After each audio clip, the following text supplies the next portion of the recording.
రోజు వేస్తారు ఫస్ట్ అదే.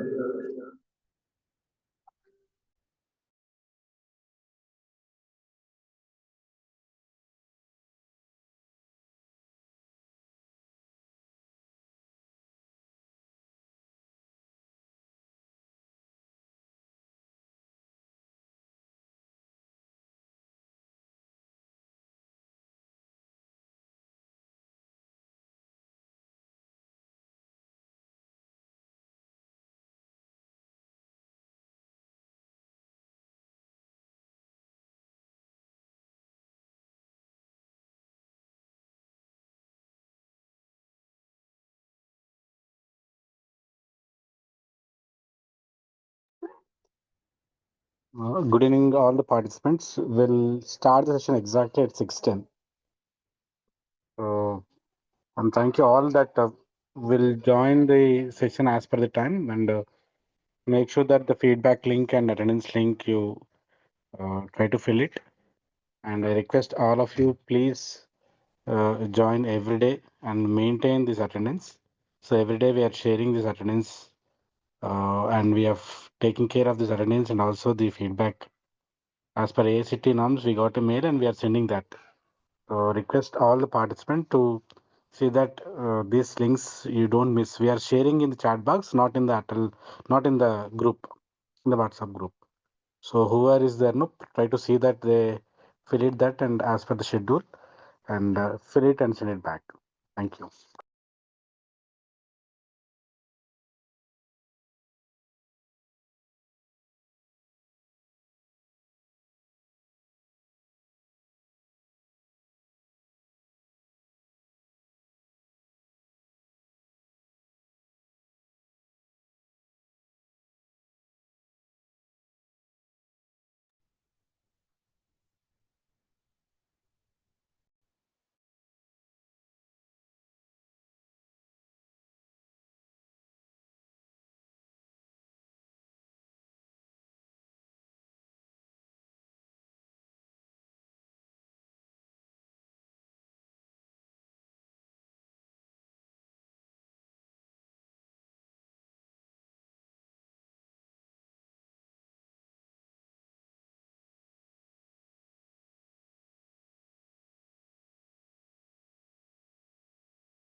Sir Jayahari sir.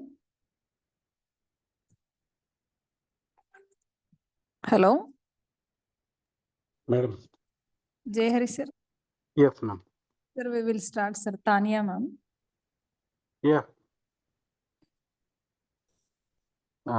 Dear participants, I request your colleagues who are not yet joined, please tell them to join. It's my request. Now we'll start the session. Tanya ma'am, please take the proceedings. Yes, sir. Hello? Yes, ma'am. You are audible. Can start. Yes, ma'am. Yes.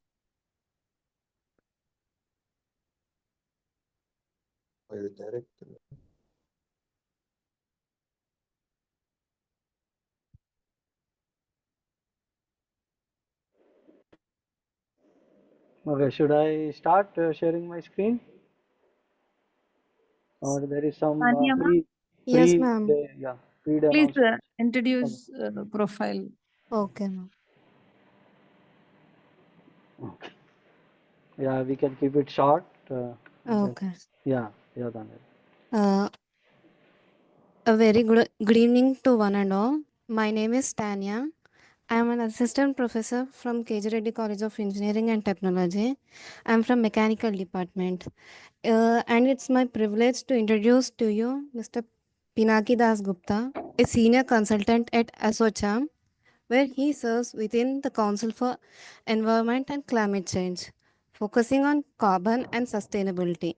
With over 22 years of professional experience, Mr. Das Gupta has made significant contribution in the fields of environmental management, sustainability, circular economy, and climate change.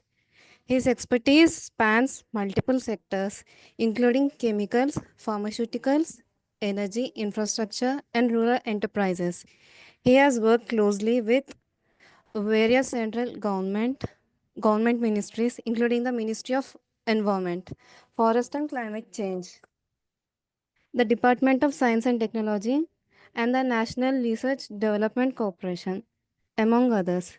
Mr. Das Gupta holds a degree in chemical engineering, a master's in energy management, and is currently pursuing a PhD in life cycle assessment of rural waterways technology from IIT Delhi.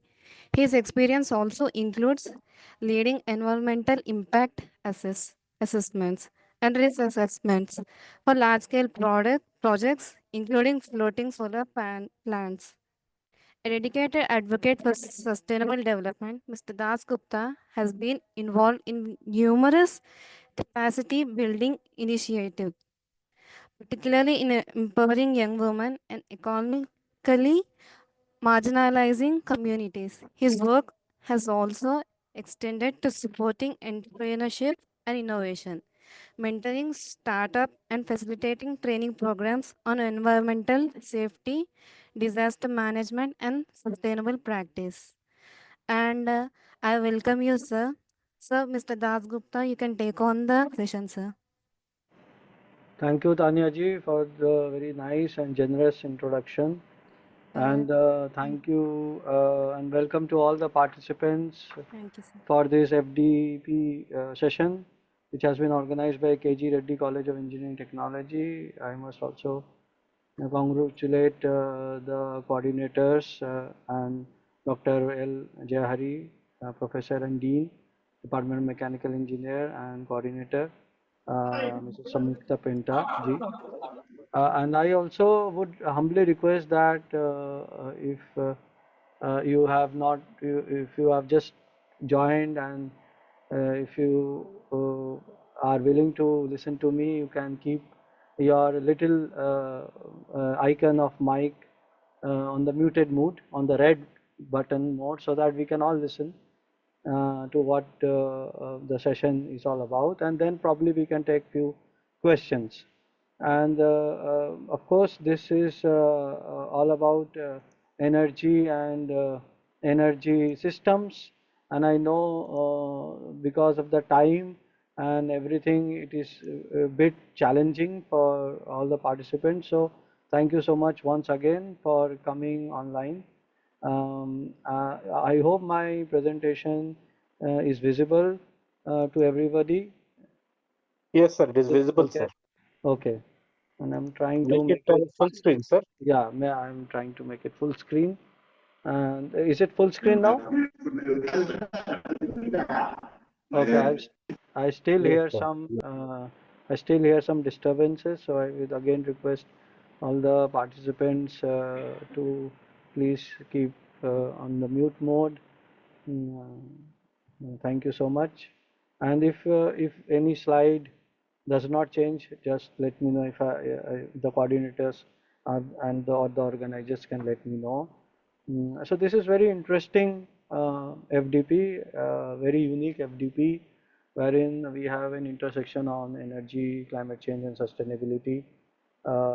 And this is all because the faculty at Mechanical Engineering Department kind of conceptualize this thing, and I hope you are already enjoying it. It's only the second day, of course, but I am sure that the galaxy of speakers, the faculty you have, will get you the in-depth analysis.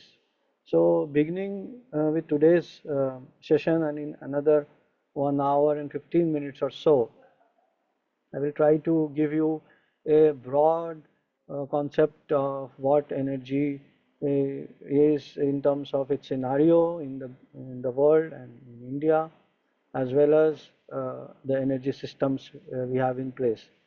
Uh, in this lecture, I'm not going to touch the various thermodynamic aspects of energy or energy systems.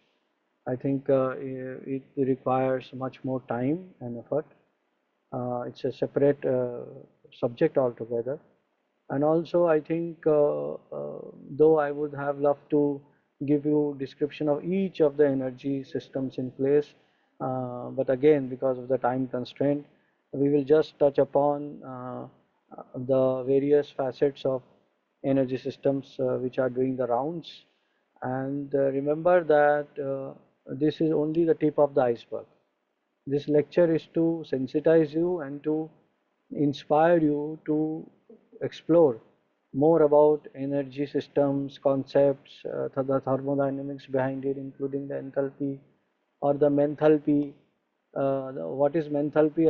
I will probably explain you, but you should also, when you go back, you should also search the word menthalpy. What does it mean? But we are not going to touch in depth of these things, but hope you will find this lecture interesting.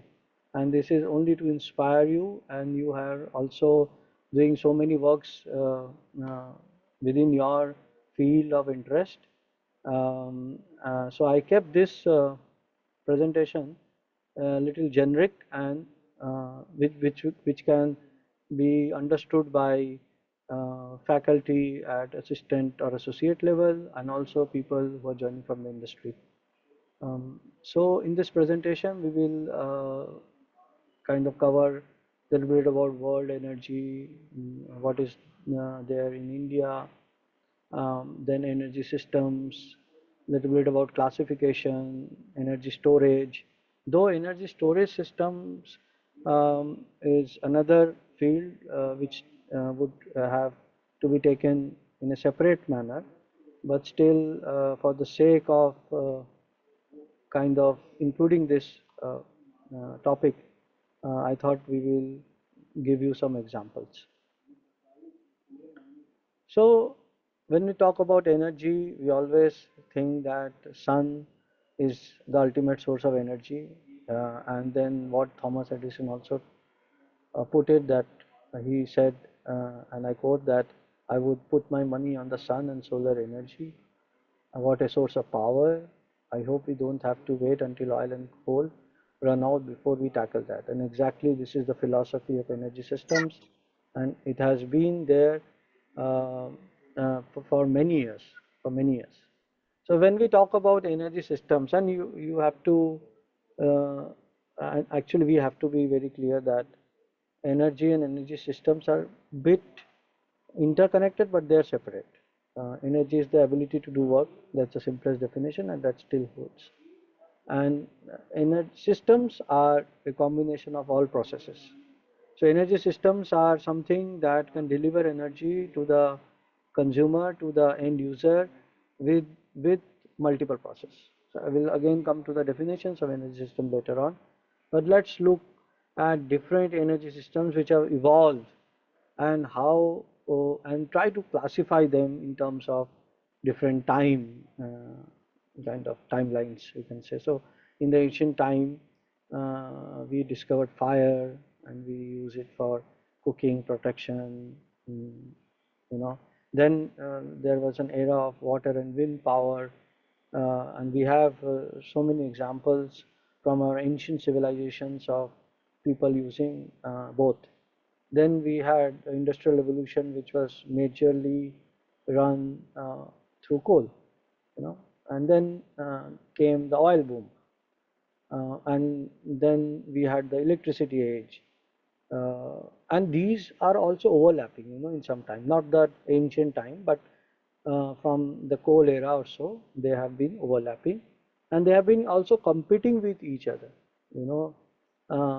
the one of the examples which you can thought of is also methanol, which came when the oil prices were on the rise, and when it settled down, and, whe- if I ask anybody, and you can also use the chat box if it is accessible to you, that why do you think that oil became very high? And can you quote one instance and which comes to your memory where in the history oil prices rose? One of the things I can tell was the world wars, where the demand of oil was on the rise, and then in several European countries like Denmark, uh, the windmills came to power. Windmills were operational. In Germany also there was a solar boom, biogas boom. So these are the factors where energy systems can be classified. Then we had the nuclear energy, then came a time where people thought, and we still do, that and in line with this FDP, that environmental awareness and sustainability are one of the important aspects where we should also think about when we talk about energy systems, clean energy, green energy. So this is an era where smart grids and sustainability uh, are pertinent. Okay, I suppose there was some noise, but anyway. So these are the things which are already in the line. And then in today's world, we also talk about energy storages, which is still there, and we are also moving towards more cleaner fuel. And what do you mean by cleaner fuel is that if you look into the history, we have C10 molecules, C9 molecules, C12 molecules. Now we have C4 molecule, butane, propane, then methanol, which is CH3OH.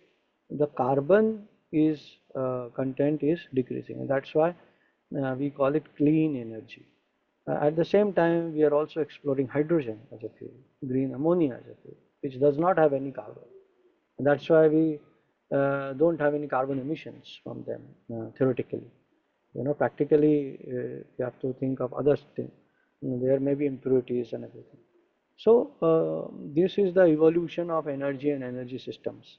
Now, when we go to global energy scenario, this is only a snapshot because it's very huge. So you need to only focus on a few metrics or few figures, which is basically we have now 560 gigawatt of renewable energy, which was added into 2023. Then we have nearly 10,000 gigawatt of capacity, which is going to be added by 2030, which is again huge, which is double actually. and in 7 years we are going to double it. And one of the interesting thing is that China accounts for 60% of the new renewable capacity, and we have spent, or we do spend 10 trillion US dollar on in 2022 during the global energy crisis, around half of which ended up as record revenues for oil and gas producers. So whenever there is energy crisis, the oil and price goes up, and you can imagine that even the wars which we have right now going around the world impacts energy considerably, and thus energy systems. This is a graph where you can see the top 10 countries in terms of energy use, which is the million tons of oil equivalent. And China, of course, leads the pack, and with 170.4 million tons of oil equivalent, while India is still is a distant third, but is still in the third position, and is left Russia and Japan.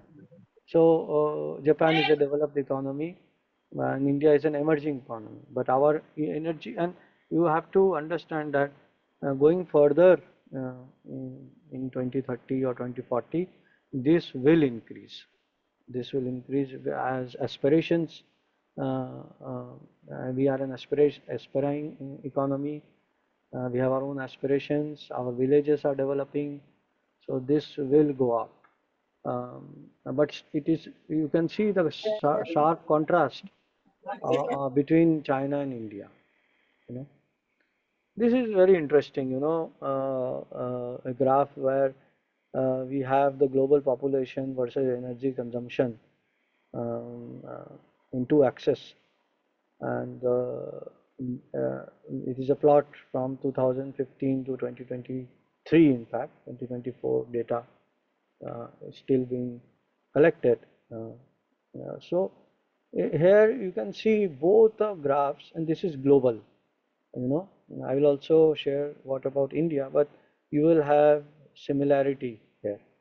Here what we can see that the rate at which population increase is quite similar to what we have in energy. However, if you will see a marginal dip around 2019 to 2021. And why is that so? Why is that dip?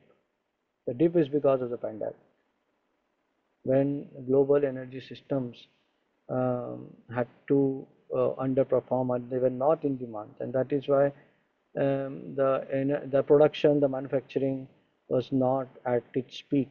So there is a bit of dip, and there is a bit of gap between the red and the blue lines, between 2019 and 2021. Otherwise, it's more or less coinciding, overlapping. This is again a graph where we show the per capita energy consumption, and you can see as a country in India, it does not figure in this graph. And again, the question rises, why? Why does not India figure in this kind of situation? And if anyone can respond in the chat if it is required. So this is also an interactive kind of session, I think, and please feel free to write, comment, because it is also learning both way. But again, why it is very simple here. Why? Because India has a huge population, and our per capita energy consumption is still very low. Whereas a country like Qatar, though it has got sizable population, they are using the highest energy. Okay? So followed by Singapore, then UAE, then of course Canada, US. US is in the middle range. These are all interesting trends when we study energy at the global level. So we have to understand first the gross energy, second is the energy which is being consumed, energy per capita, and the trend between population and energy consumption. So now this pie chart donut actually gives you the global energy mix, and as expected, oil and coal gives dominates by 56% of the total energy mix, you know. So, and you have to also be careful when you quote these graphs or figure, because often what people uh, do is to mix energy and electricity together, and that is not desirable. Energy is separate, electricity is a different issue. So when you see any graph of energy and electricity, try to kind of separate them, try to understand them, and then go, because it might happen that a graph of energy is different and that of electricity is different, because electricity can also be produced from these sources, but then there are losses, and that is why we talk about energy systems. Various in this, it is basically how much of your energy is coming from separate primary primary sources, primary energy sources, oil, coal, natural gas. So majority, even today, it is dominated by what you call as fossil-based energy. And the philosophy, the question we are trying to answer, and I will also pose to this group, is uh, are if you look into philosophically, is coal a renewable or a non-renewable energy? It's a philosophical question. So if anybody wants to answer, are coal, natural gas, oil, uh, are they really uh, non-renewables? Is anyone? And you can write down in the chat. Okay, I have one response. Okay, it is this one non-renewables. Okay, Rakesh, thank you for your. Anybody else? So that's okay. So yeah. So interesting aspect here is why do we call them non-renewables? We call them non-renewables because for us, they they uh, they won't last long, and and when we use the phrase they are limited, or they won't last long, what is the factor we are considering? Time. Time is the factor we are considering when we say that they are non-renewables. But if we look into the Earth timelines, the coal, oil, natural gas, they might take thousands and millions years, but they still will be there after million years. So after a million year, or after 1,000 year, or something like that. So in a time scale, everything is renewable. But only when we talk about very limited time scale, maybe 100, 200, 300, 400 years, then it totally makes sense to classify oil, coal, natural gas, and shale gas is also there. Now shale gas exploration is going on in India and elsewhere. Shale gas is the methane gas trapped in rock beds. So that is so when we talk about the time scale, it is, and because of time scale, very limited time scale, oil, coal, and natural gas are classified as fossil fuels, and then we have hydro, nuclear, renewables, and everything. Okay. So this is another pie chart now, which is basically giving you the global energy consumption sector wise, and we also see that industry accounts for 40% of the energy use, followed by transport and residential, which is 20%. And interesting here is to see agriculture. While we often conceive agriculture as a very mechanized sector, In this pie chart, it is clearly shown and it is evident that only 3% of the global energy is consumed by agriculture. That means still globally people do agriculture manually and they still have the same productivity to feed us, to feed the 8 billion people on earth. So you can imagine that only 3% of the global energy is being utilized to feed the 8 billion people on earth. Isn't that fascinating? And of course industry does a lot of processing, of manufacturing, processing, everything. So this is interesting because if you have to design a system, you have to design a sustainable energy system, then this graph will give you which sector you have to focus on and which sector has to be taken care of. And these are also the concepts which are uh, tailed or which are followed in India also through regulations like through regulatory authorities like Bureau of Energy Efficiency, Ministry of Power, Ministry of Environment and Forest, all these MNRE, that is why these kind of statistics are very important. So when we come to a little bit of kind of policy and the scenario, World Energy Council gives us two important scenario here. One is jazz and symphony. These are very interesting. Jazz and symphony we have always heard from the music perspective. Now we have them from the energy perspective. And why jazz and symphony? ఇక్కడ సాలి పెడుతున్నారు బాగా అర్థమవుతుంది. Okay.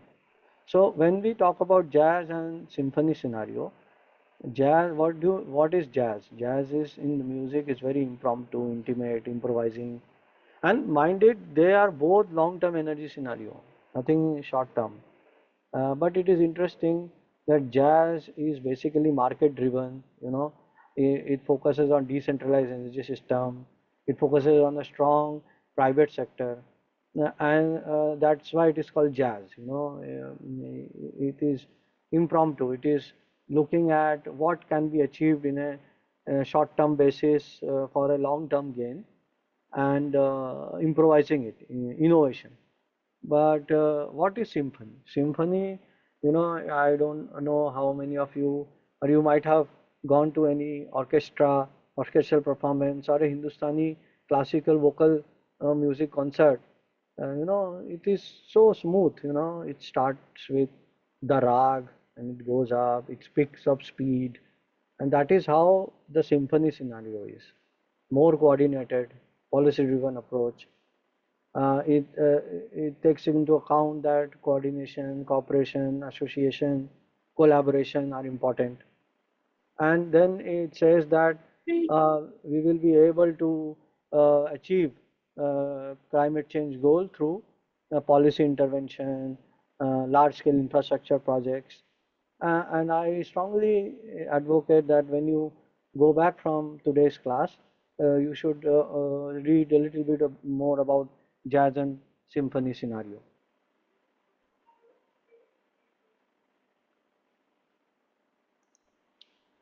The next is let us look at some energy scenarios, and again these because we have discussed two scenarios which are jazz and symphony scenario. So of course when we look into the primary energy supply, we will have two figures, one for the jazz and one for the symphony scenario. So we will see that in the jazz scenario, the energy supply figure is bit higher, something around 879 exajoules, and in the symphony scenario 696. Now one question arises, why in the symphony scenario the energy supply will be marginally shorter than the kind of jazz scenario. So why this will happen is very interestingly, again, if you go back to the definition of the jazz and scenario, is that uh, jazz is impromptu. Jazz depends on the market, and the market may say that okay, market might be ambitious, industry, private sector might be ambitious, and being ambitious equals more projects, more money. But in the symphony scenario, we have to also take into account the social well-being, the environmental well-being, the fact that not all energy systems can be sustainable. And that is why there is a marginal dip in the symphony scenario in terms of the total primary energy supply. Again, in the jazz scenario, the fossil fuel will be 77%. And in the symphony scenario, it says that it could be 59%. Again, why is this? Same reason, because in the jazz scenario, we have to kind of put kind of ambition in the forefront, in the driver's seat. We have to think that everybody is entitled to a certain level of energy consumption and energy comfort, and that is why it is higher. But in the symphony scenario, it is basically more safety, you know.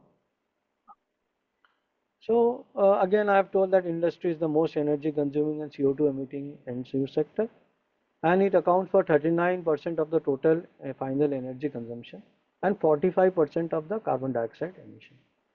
So industry is in the forefront, and that is why when you look into policies in India, including the PAT scheme or of the Bureau of Energy Efficiency, or the intention that we have to achieve net zero by 2070, industry sector is something which we have to look very intrinsically in depth, and that is where they're there. So this is again the global industry energy demand, and it is if you see that 54% of this is within the industry. This is not the total. You have to mindful of that.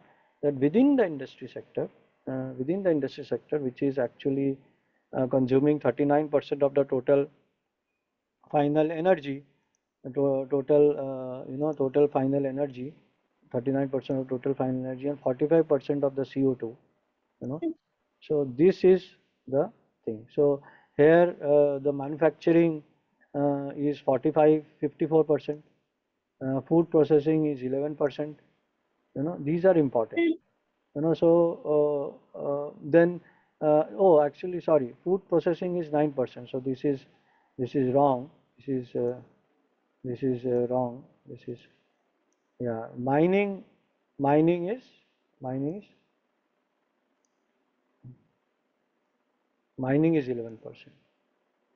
So yes, food processing is 9%. So basically 65% of the total energy is from the manufacturing and mining sector. Okay, even the construction sector is 9%.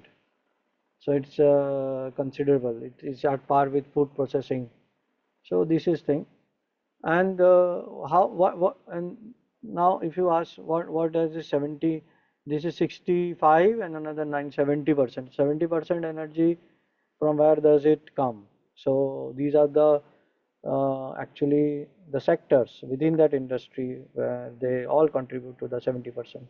Iron and steel, chemical, non-metallic minerals, non-ferrous material, paper, pulp, and construction, food, tobacco, mining, transportation equipment, wood and wood products, forestry products. So these things are of the global industry demand. Okay. Let us look at the India's energy scenario. So India is the third largest consumer of oil. Of course, we have seen that, and we have mix of renewables and non-renewable, and this is also known. The electricity capacity, and I told you that there is a difference between energy supply and electricity. So here is it. In the second bullet point, you can see that the energy supply is around 900 metric ton per oil equivalent, and while the electricity capacity is 454.5 gigawatt. Out of that, 46.5% are contributed by renewables or non-fossil. This is the same graph you have seen for the world. It is very interesting that for Indian context, both overlap. That means that even during COVID, there was no, even though there was letdown of manufacturing, but still the energy consumption was at par with the growth rate. Now these are some of the figures again for energy consumption. You might have you might remember that in the world the industry contributed to about 45%. Here industry contributes to around 50%, and the rest you can see that agriculture. Here the agriculture sector accounts for 18%. Where globally it is not much. Here, so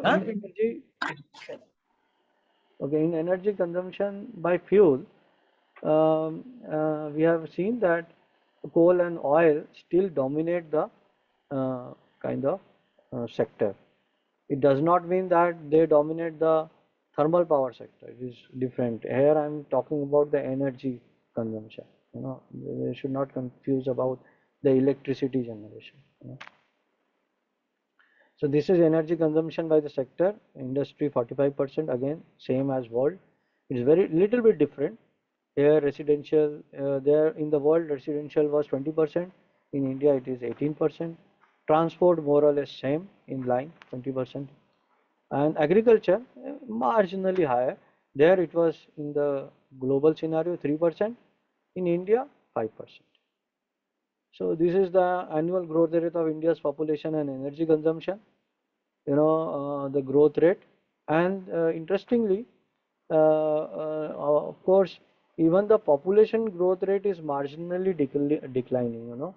There is a little bit of dip, and also the energy growth rate is little bit of dipping for Indian context. Here now to give you an idea of energy, how it's different from electricity, this pie chart will give you, here you can see that industry consumes a lot of electricity, 42%, followed by residential sector, and agriculture 17%.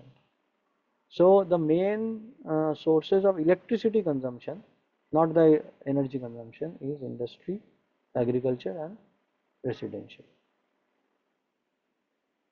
So when we come to energy system and human evaluation, how do we figure, how do we kind of demonstrate? So there is a step model, and starting from prehistoric energy systems with its technology, then humans as an energy systems.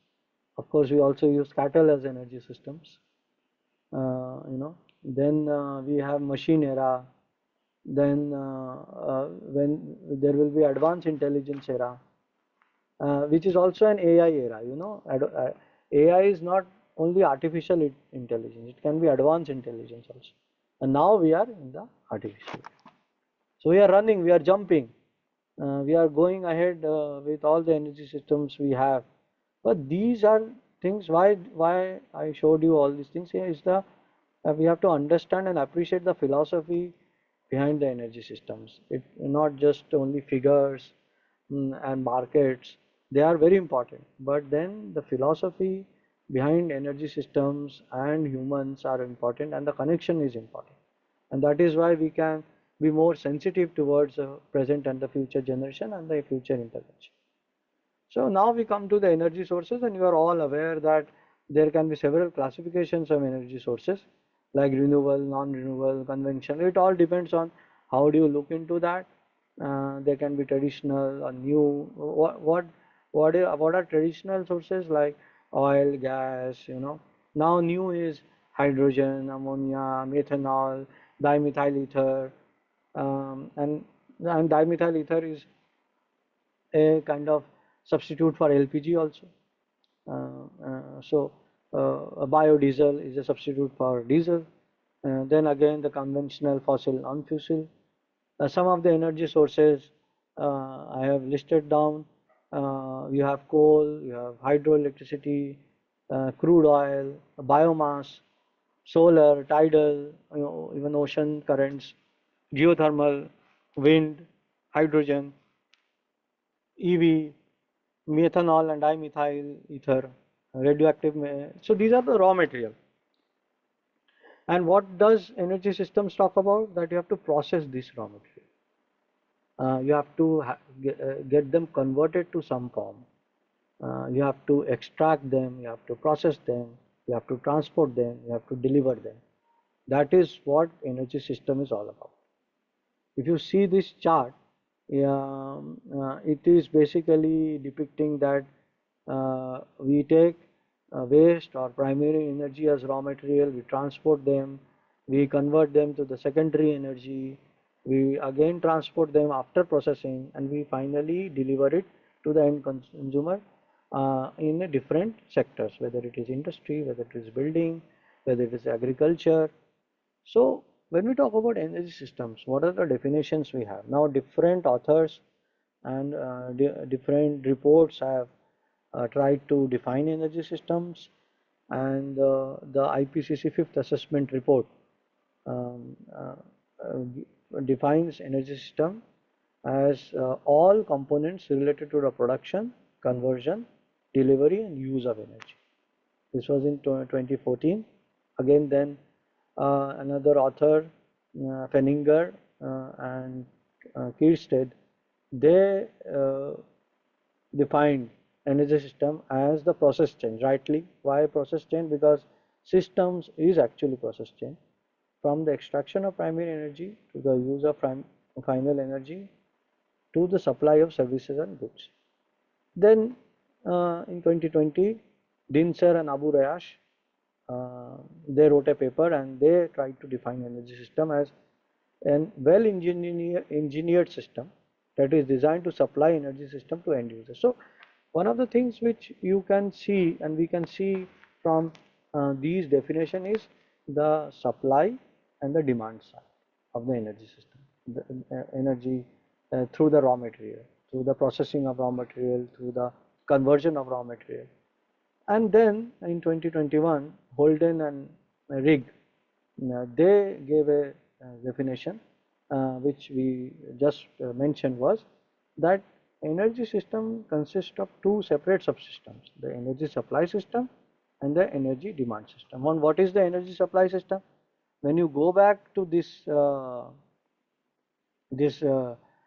kind of graph here, from this box you can see this is the energy supply system, and again if you see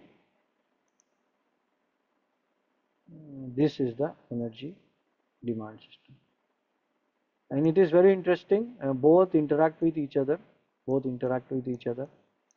and their dynamics play a very important role in determining the economics of energy system, which we are not actually discussing here, but this is to just give you an idea that the supply and demand are integral to each other, and without one the other would fail. Now what we try to do is to extract a comprehensive definition of energy system and try to understand what are the subcomponents which have to be considered when we define energy system. So energy system refers to the complete process chain, right from the raw material to the point where we are using the energy. So it involves extraction, transformation, transmutation, conversion into usable forms, like electricity or heat. And it also includes delivery to the consumer. This is very important. Without the delivery aspect, the process chain is not complete, and you cannot define that as an energy system. So it includes the entire cycle from extra. So it is basically also a life cycle assessment in one form. It also includes physical and societal elements, which is very recent. Initially, we used to only talk about technological advances, scientific advances, environmental advances. Now we are talking about social elements like livelihood through energy, skill development in energy, poverty elevation through energy, addressing the SDGs through energy systems. So these are the societal elements of the energy. And of course, as we have already seen, it includes supply and demand management. Now, what are the elements? We have already discussed that there is a physical component and there is a social component, and I have tried to enumerate them, kind of separate them. Physical component is basically extraction, transform, transport, transmit, conversion, conversion from maybe coals to steam through boiler, through biogas plant, through solar PV, um, anything. And then the societal component, heating, cooling, cooking, lighting, anything which you can imagine that requires energy, and also it requires policy and taxation. Without policy, without a stable policy on energy systems and energy management, it is very difficult to have affordable energy, and now the trend is giving free energy, and that is also politics. I have not included politics into the social component, but that is also important when you discuss about energy systems with your peers, your colleagues, your students. uh, Please feel free to include these components when you study energy systems, or you kind of give others something about energy systems. The latest development in energy systems are emerging energy systems. Now, one might ask, see, we have discussed a lot of about energy systems. What is special about emerging energy systems? Now, emerging energy systems are very new. The concepts are evolving. So here I have presented two concepts. One is the integrated energy system, which is nothing but a combination of system. For example, if you are uh, manufacturing hydrogen through electrolysis and you are using a solar power plant, then it is kind of an integrated energy systems, as well as what we called a second, net zero energy systems. What is net zero energy system? Net zero does not mean that it is using zero energy. Net zero means that the difference between the input and the output energy is nearing zero. It cannot be zero. Mind it. When we used to study differential integration mathematics, we used to say that limits tends to zero or limits tends to infinity. The same here is net zero in the system. It is not zero. It is basically towards zero. Okay, the input energy and the output energy are both balanced and they balance out each other. So examples of systems delivering energy, have all know about these. I don't want to go into too much of detail, which is basically solar, wind, tidal, biogas, even batteries, their energy storage, fuel cell, boiler, gasifier, nuclear reactor. Now biochar based through pyrolysis, these are biochar. This is also important thing. And hybrid systems. We have that very well known hybrid systems like EV or hybrid fuel systems. For example, in the 1980s in California, there was hybrid flexible fuel vehicles, FFB, which could run on gasoline as well as methanol. These kind of hybrid systems. So again, this is what about energy system we have all known, and they are used for storage, power generation, anything. These are a bit of efficiency within the energy systems. So when we talk about efficiency, we know that it is very challenging and it is not thermodynamically possible to get 100% efficiency. If you understand the Carnot cycle, if you understand the Rankine cycle, you will understand. And if we talk about entropy, enthalpy, exergy, it is very difficult in practical scenarios and with the losses to achieve 100%. So nothing is 100%. Nothing, everything is relatively efficient. You know, in energy systems, what we call is, we use the term relatively efficient, not efficient. So we have just tabulated efficiencies of all the energy systems, and if you see that hydropower has the highest efficiency, it is not because anything else, but because the net energy conversion is very high. Even hydropower, after certain time, they will lose efficiency and come down to 40–50%, like Bhakra project and everything. They are now in a phase where they have run for several decades, and you know, but still in a new hydropower plant compared to wind or solar, it's still efficient, but they require, see, again, the decision lies with you and the designers and the engineers and the planners. We only look, if you look only at the efficiency, then probably all the country would only have hydropower. But that's not possible. Why? Because we discussed that energy systems has to be socially relevant, sorry, has to be environmentally relevant, has to address so many issues that we have to have a bouquet of energy mix. We have to have many energy systems which can run through different kind of things. Here again, this is the same graph, a little bit in terms of the mathematics, and so you can see that many systems are thrice or 4 times efficient than the thermal power station and everything.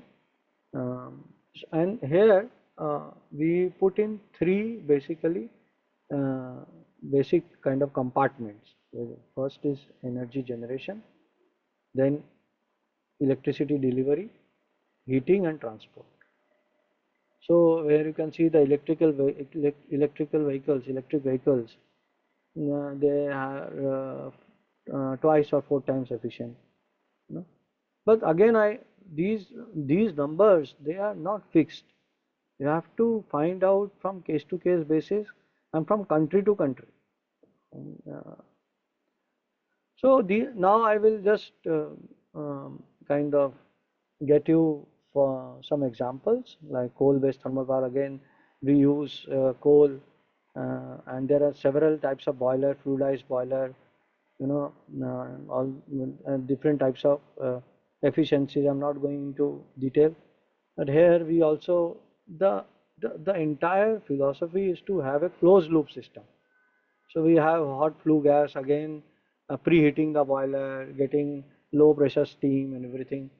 Now you have seen and you know all what is a solar photovoltaic system, and there are different types of layers within the photovoltaic system, starting from aluminum frame or a tempered glass, then solar cell, then encapsulation material for which is ethyl vinyl acetate, and insulating back sheet which is made of again polyester, and a junction box.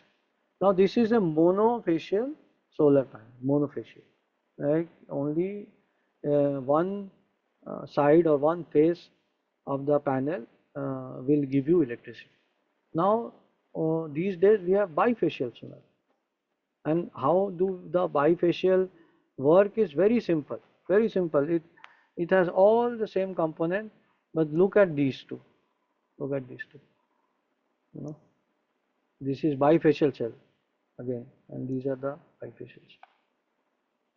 So both sides are coated in the bifacial cell, and the bottom back sheet is made transparent.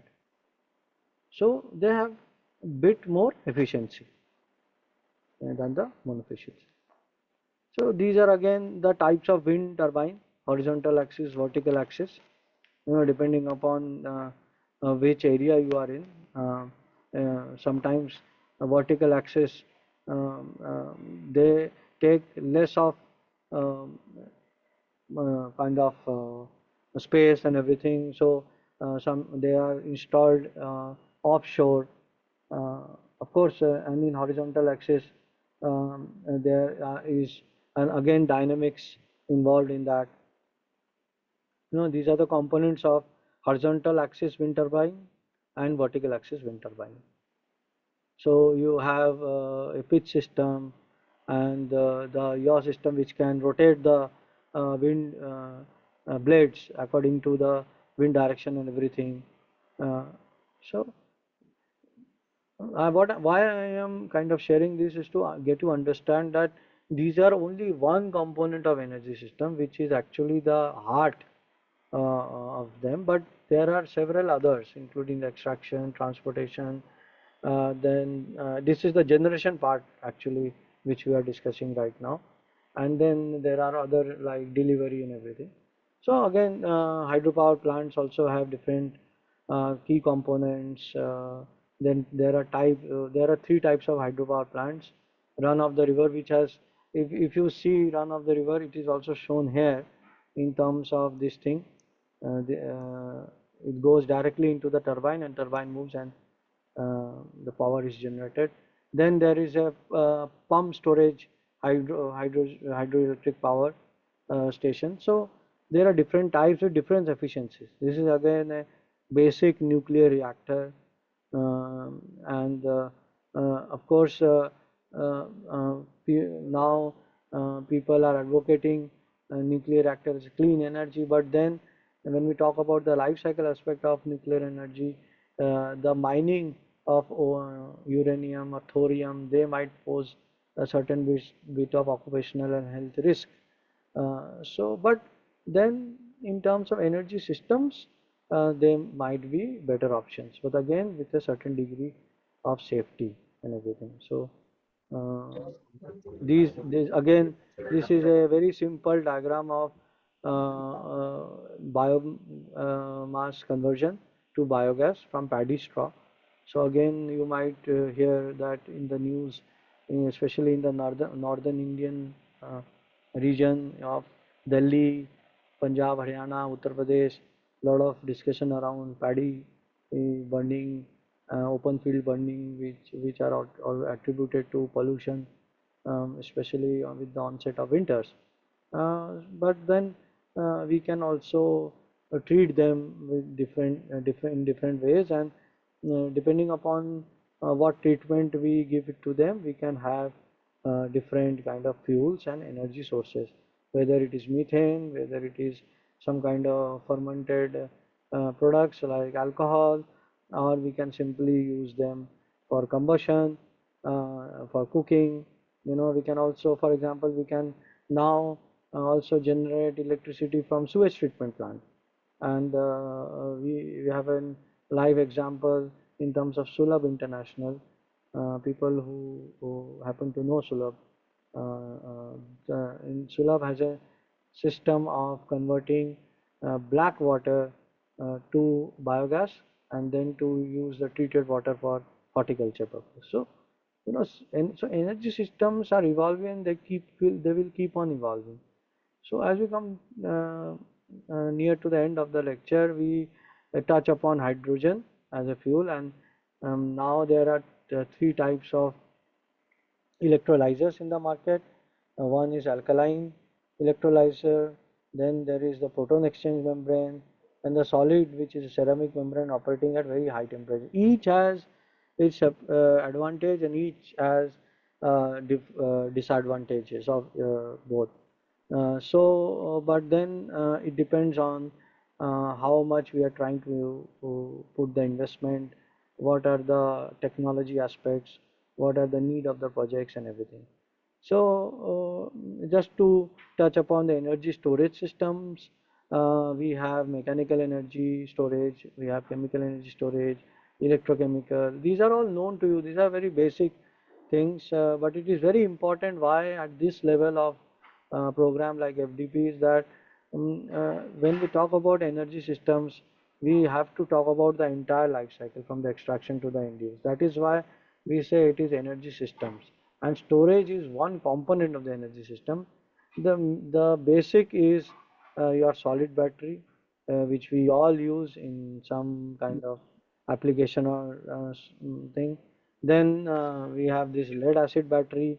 Again, it is there in our homes, in our cars and everything. Then we go little further, and when we were discussing about the hydrogen electrolyzer, we have this PEM, and it is also it is a schematic diagram of PEM where the hydrogen water is separated, with the hydrogen and oxygen. Uh, so and lithium ion battery.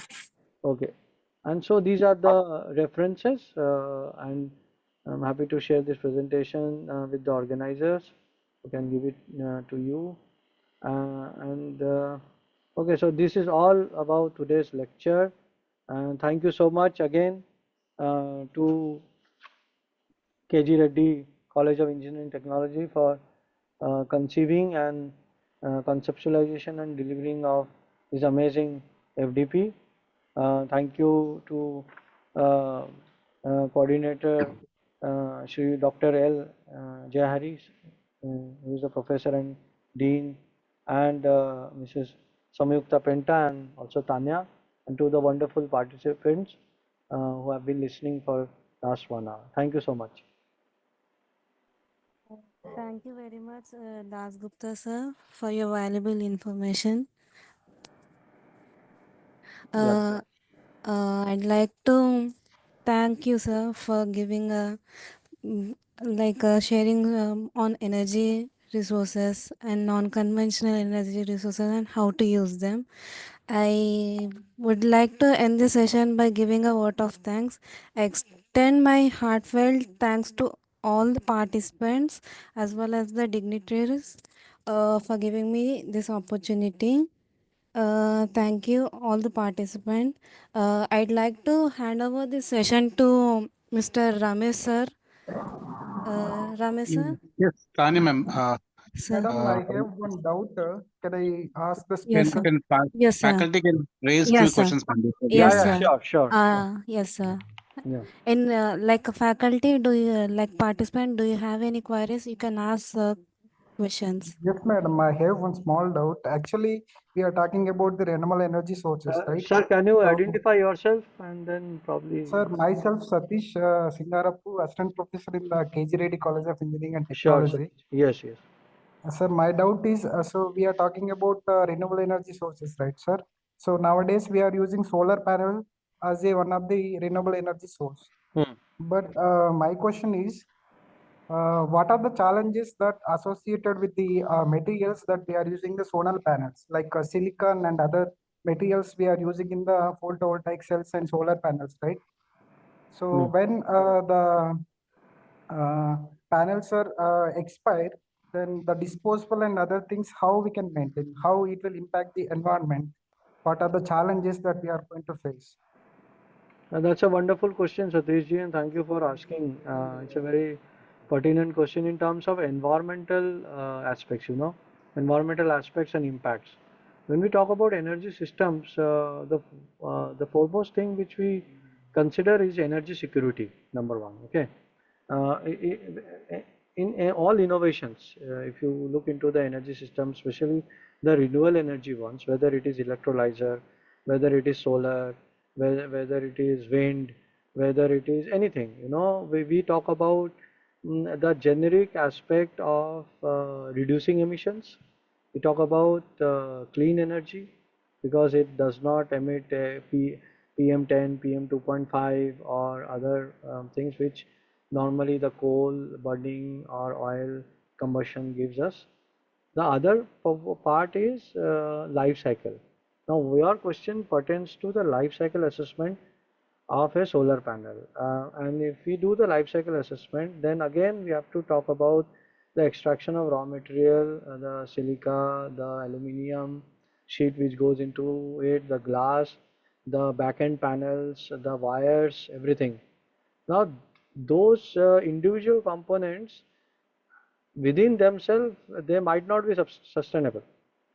But when we talk about energy security, the climate change aspect uh, in in their delivery of energy, not in the manufacturing, mind it, as if in the delivery of energy they are sustainable. But if you talk about their manufacturing aspects, for example, wind turbine. In wind turbine, there is a lot of composites. The wind blade is actually fabricated through composites. There is a resin, there is a fiberglass, everything, you know. So the manufacturing itself is not sustainable, and I think nobody claims that manufacturing is sustainable, but the end use of it is sustainable. So when you talk about sustainability in the life cycle perspective, then there could be questions about sustainability, but in the delivery, we should not have any doubt that they are not sustainable. I hope I could answer your question, Satish ji. Yes.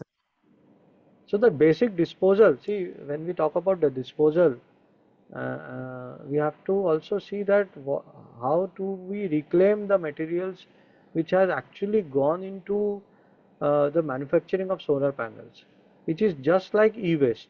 You know, when we talk about battery, when we talk about our electronic systems like laptops, now we are into advanced research which actually enables us to recover and reclaim the precious metals from mobile, from our laptop. You know, there is gold, there is copper, there is aluminum, there is silver, a lot of metals which can be recovered through a single mobile. And that is how we should also look into these systems, whether it is wind energy, whether it is hydrogen. Now hydrogen, we are all looking at hydrogen saying it is a clean fuel, and I always say that it is the delivery of these systems which is clean. It is not the manufacturing which is often clean, you know, because again when we use these kind of electrolyzers, whether it is PEM, whether it is ceramic, whether it is lead, whether it is platinum, you know, these they form the electrolyte. Their disposal is still a issue, but because we are only looking at a larger picture of energy delivery, so these are I won't say sideline, but these are put in a smaller basket. Yes, sir, you're right. But in the future, nowadays, most of the people they are using in their house roof and so many other places. So at a time, suppose if you are disposing that much of material, so ultimately it is going to impact the environment, right? So that is my concern. Yeah, that is where the regulations, I told you, that is where the policy, the regulations, the citizens and the scientists and the researchers, the industry should collaborate. That is where, yeah.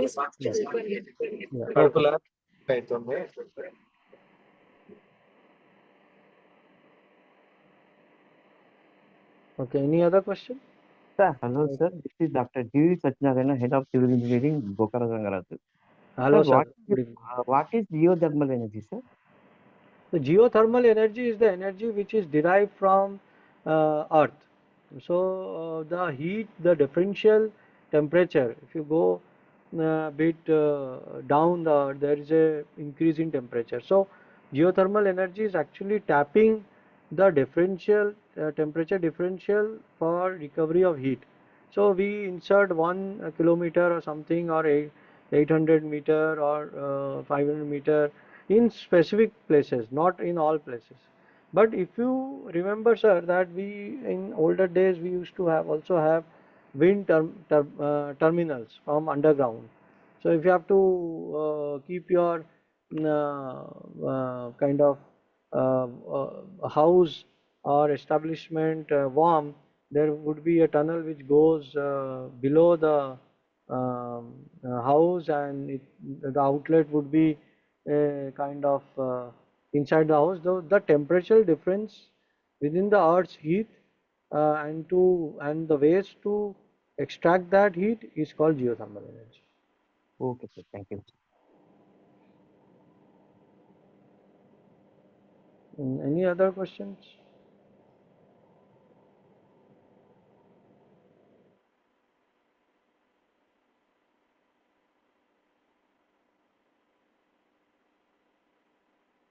Dear participants, anyone wants to ask any questions?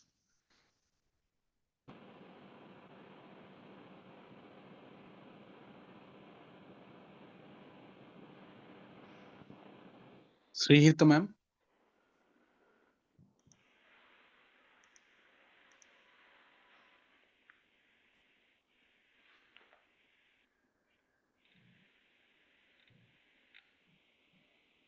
Okay, sir. No other questions, I think. Okay. Thank you, sir. Thank you very much for a wonderful session, and we'll be in touch, sir, and we'll share the details and all of the things, ma. Yeah. Okay. Thank you so much, and all the best for this program. Yeah. Tanya ma'am, Hello, sir. please proceed. Tanya Uh, madam, s- please proceed. yes, sir. Actually, we need a screenshot for this session, sir. So we can ask all the Yes, participants sir. to. I request all the participants to turn on their videos. Yeah, I know it is a bit hard time. You must be feeling hungry and get some energy. You should all get some energy. Have a coffee, tea, whatever, dosa, uttapam, idli, samosa, whatever you can grab. Because I think the next session will start in 10 minutes. Hello, ma'am. You are disabled for my videos, ma'am. Our videos, participants' videos. I think it is enabled. Everybody can switch on the video. No? You cannot start your video because the host has disabled it. Yes. Thank you, sir.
Tanya madam is done.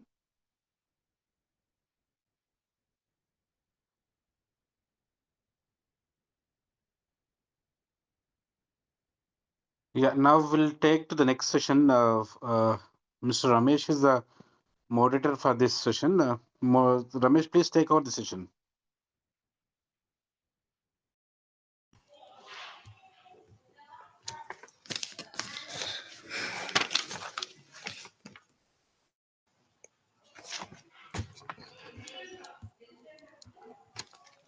Thank you, sir.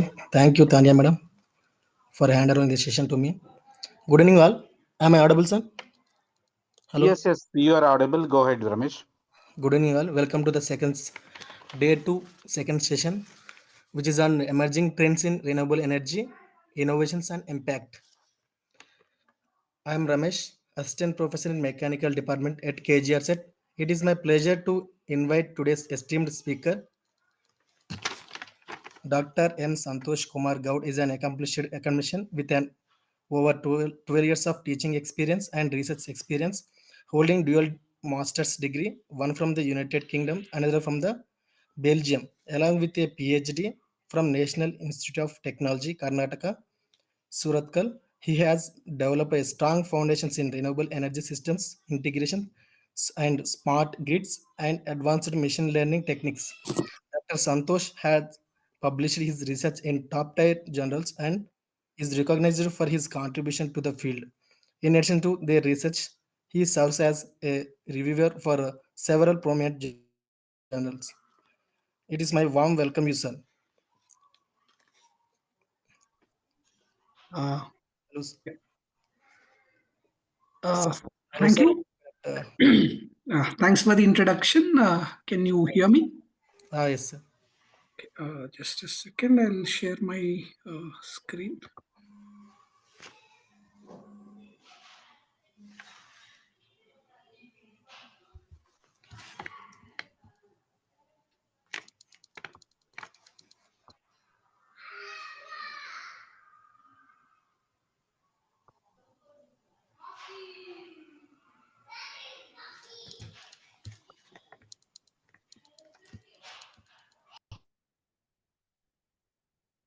Is my screen visible to all of you? Yes, yes, sir. Okay. So shall I start, or Yes, are you giving any 5-minute break or anything?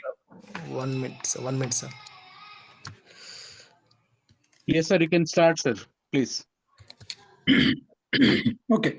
So good evening, everybody. I'm Dr. Santosh. So I think it's already 7:30. So I'll try to keep this session as interesting as possible for you, because I believe it's like already probably dinner time for most of you. So the topic that I was asked to talk today is about emerging trends in renewable energy and the innovations and the impact that these have in our daily lives. So okay, wait. Yeah. So this is going to be the outline for today's presentation. So I will briefly give an introduction about what is this renewable energy, for if at all there is somebody who isn't familiar with this terminology. So I have prepared my slides in such a way that if some basic definitions are required, I can give them. But because I believe most of the almost all the participants are faculty members, but I was also told that there are some people from other departments as well. So just for that purpose, I have included some basic definitions and basic concepts as well. So if there is somebody who is already familiar with these ideas, please bear with me, because I just want everybody to take along everybody. So for that reason, there will be some basic definitions and concepts. So that we'll talk about in introduction. And then there are three major parts that I've divided my presentation into. So once I have established the idea of what is renewable energy and what are different types of renewable energy that we have, then I'll also introduce one a very important concept, which is called as the energy trilemma. Okay, so we'll see like why that is important, because almost the entirety of my presentation is going to be revolving around that concept. Okay, we'll see that in a couple of minutes. So the first part, I'll be talking about different innovations that are driving the renewable energy today. So I try to like pack as many dimensions of innovations as possible in the slides, and also I'll talk about some from my own experiences. And then the second part, I'm going to talk about the impacts of these innovations. So again, I'll relate this to the energy trilemma that I was talking about, and how that is going to impact the renewable energy scenario. And then the last part is balancing the energy trilemma. Okay, so this is how we are going to proceed for this session. So introducing this idea, of like why renewable energy and all. So as we all know, energy demand is going up, with every passing day. Like, the more energy is required, more industries are coming up. People are consuming more and more energy, and at the same time, we are also running out of our traditional fossil fuels, like whether it is coal or all those supplies are getting depleted. And also there is this another concern about the climate change, pollution.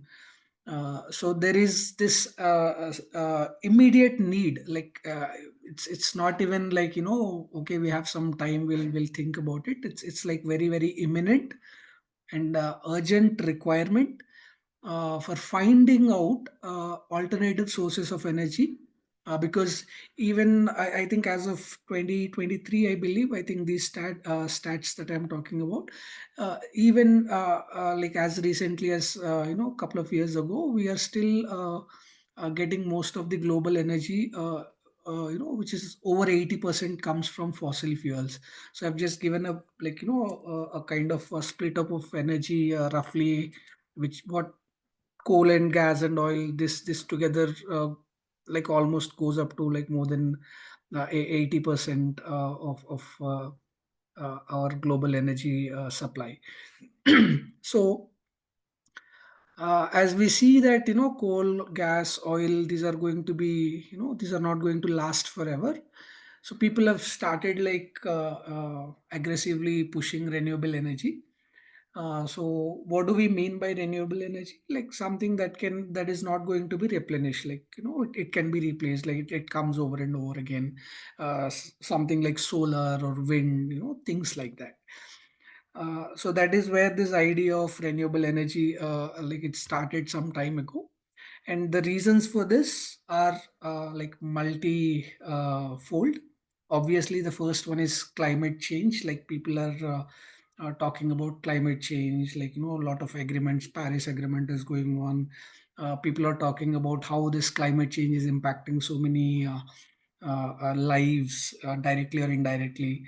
And also, apart from this one, there is also this debate of melting ice caps, like some islands being submerged underwater, like in the coming future. All these things are a big issue, because most of the fossil fuels that we burn, they are adding up to the carbon emissions, and increase in the atmospheric temperatures and all.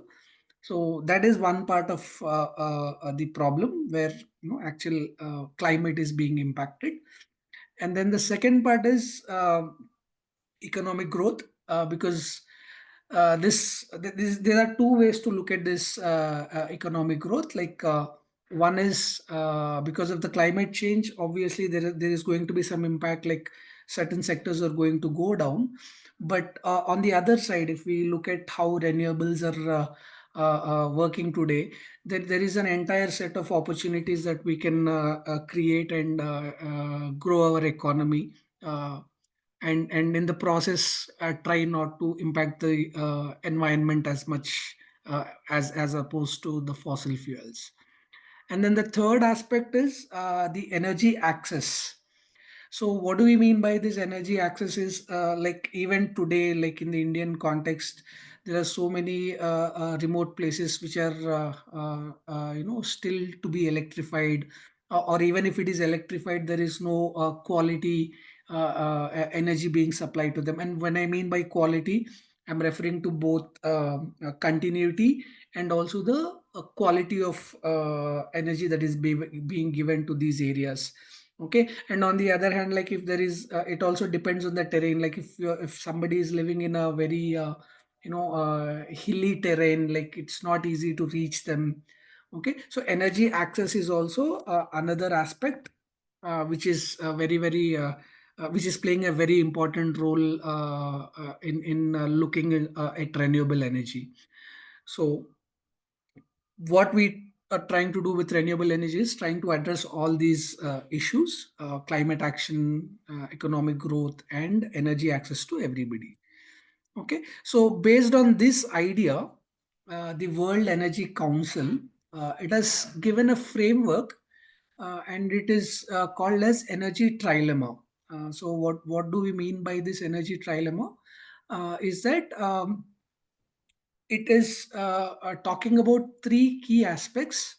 One is sustainability, affordability, and security. And we are talking about energy sustainability, energy affordability, and energy security.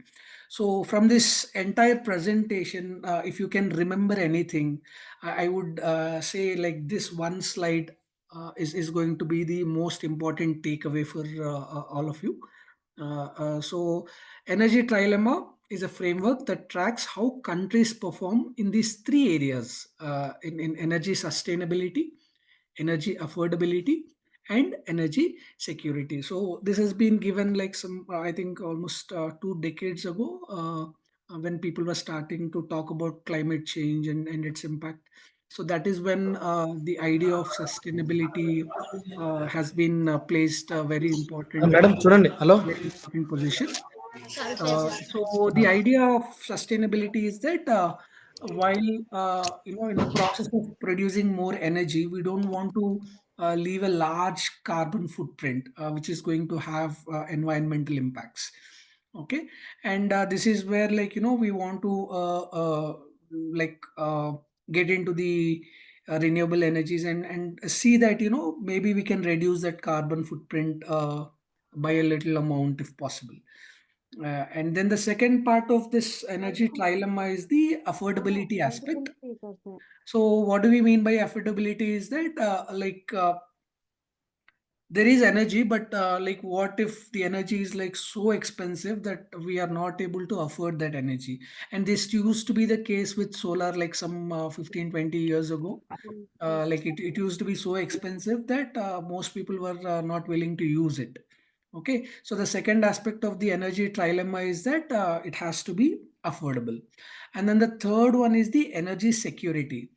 Okay, so if you have any experience with renewable energy, you know that it poses a significant energy security issues. It's probably sometimes not reliable. Like if you're if you look at solar, for example, you cannot completely depend on solar and say that okay, I'll have energy for the rest of my life, because the output of the solar panels will depend on so many factors.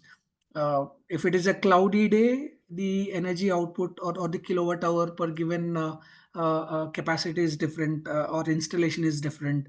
And every day, during daytime you will have sunlight, but in the evening, once the sun goes down, okay, what do we do now? Okay, so that energy security or reliability is not there. And then the if I want to go further into the technical aspects of energy security or reliability or resilience of the grid, there are certain issues with this renewable energies. If you are not taking care of them properly, it could cause deadlocks in the grid. Sometimes you will not be able to use the resource available to you. Okay, there will be certain quality issues, all these things are going to be a problem for us. So energy trilemma is that framework which carefully taken these 3 points, and they are saying that while you are investing in renewable energies, please make sure that all these three aspects are properly addressed. So it has to be sustainable, it has to be affordable, and there has to be energy security. Okay, so that is how this idea of energy trilemma has been, this framework has been designed. And every year they do this assessment. I think every 2 or 3 years they do this assessment, and they see the World Energy Council will give reports. They tell you how different countries are performing. Okay, and the idea is that we have to we have to try and achieve those metrics so that we are moving forward in a positive direction when it comes to renewable energy integration to our grids. Okay, so this is a very important point because my entire presentation, I'm only going to talk about energy trilemma in different dimensions. Okay, because at the end of the day, all the research and impact that we talk about, it has to result in a sustainable energy model. It has to give me affordable energy, and it has to give me a reliable and energy security. Okay, so every slide that I talk about, it will have some direct connection to the energy trilemma, which is sustainability, affordability, and security. Okay, sometimes like in some of the papers, or they will also use this term energy equity, energy security, energy reliability. These are all interchangeable terms, but I will stick to sustainability, affordability, and security. Okay, and so this is how these metrics look like.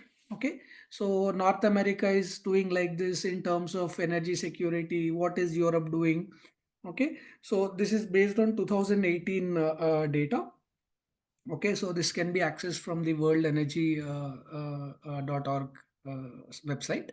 Okay, so every year they put this. Like if you look at Latin America and Caribbean, for example, so in terms of energy security, they are still not that good. Okay, whereas in North America, like they are, the security is very good, the affordability is there, but in terms of sustainability aspect, they are not doing that well.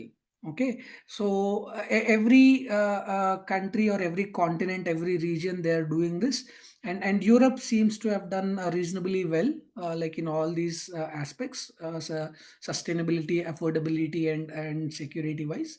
Okay, so these are the metrics that we have to keep in mind while investing in any renewable energy areas.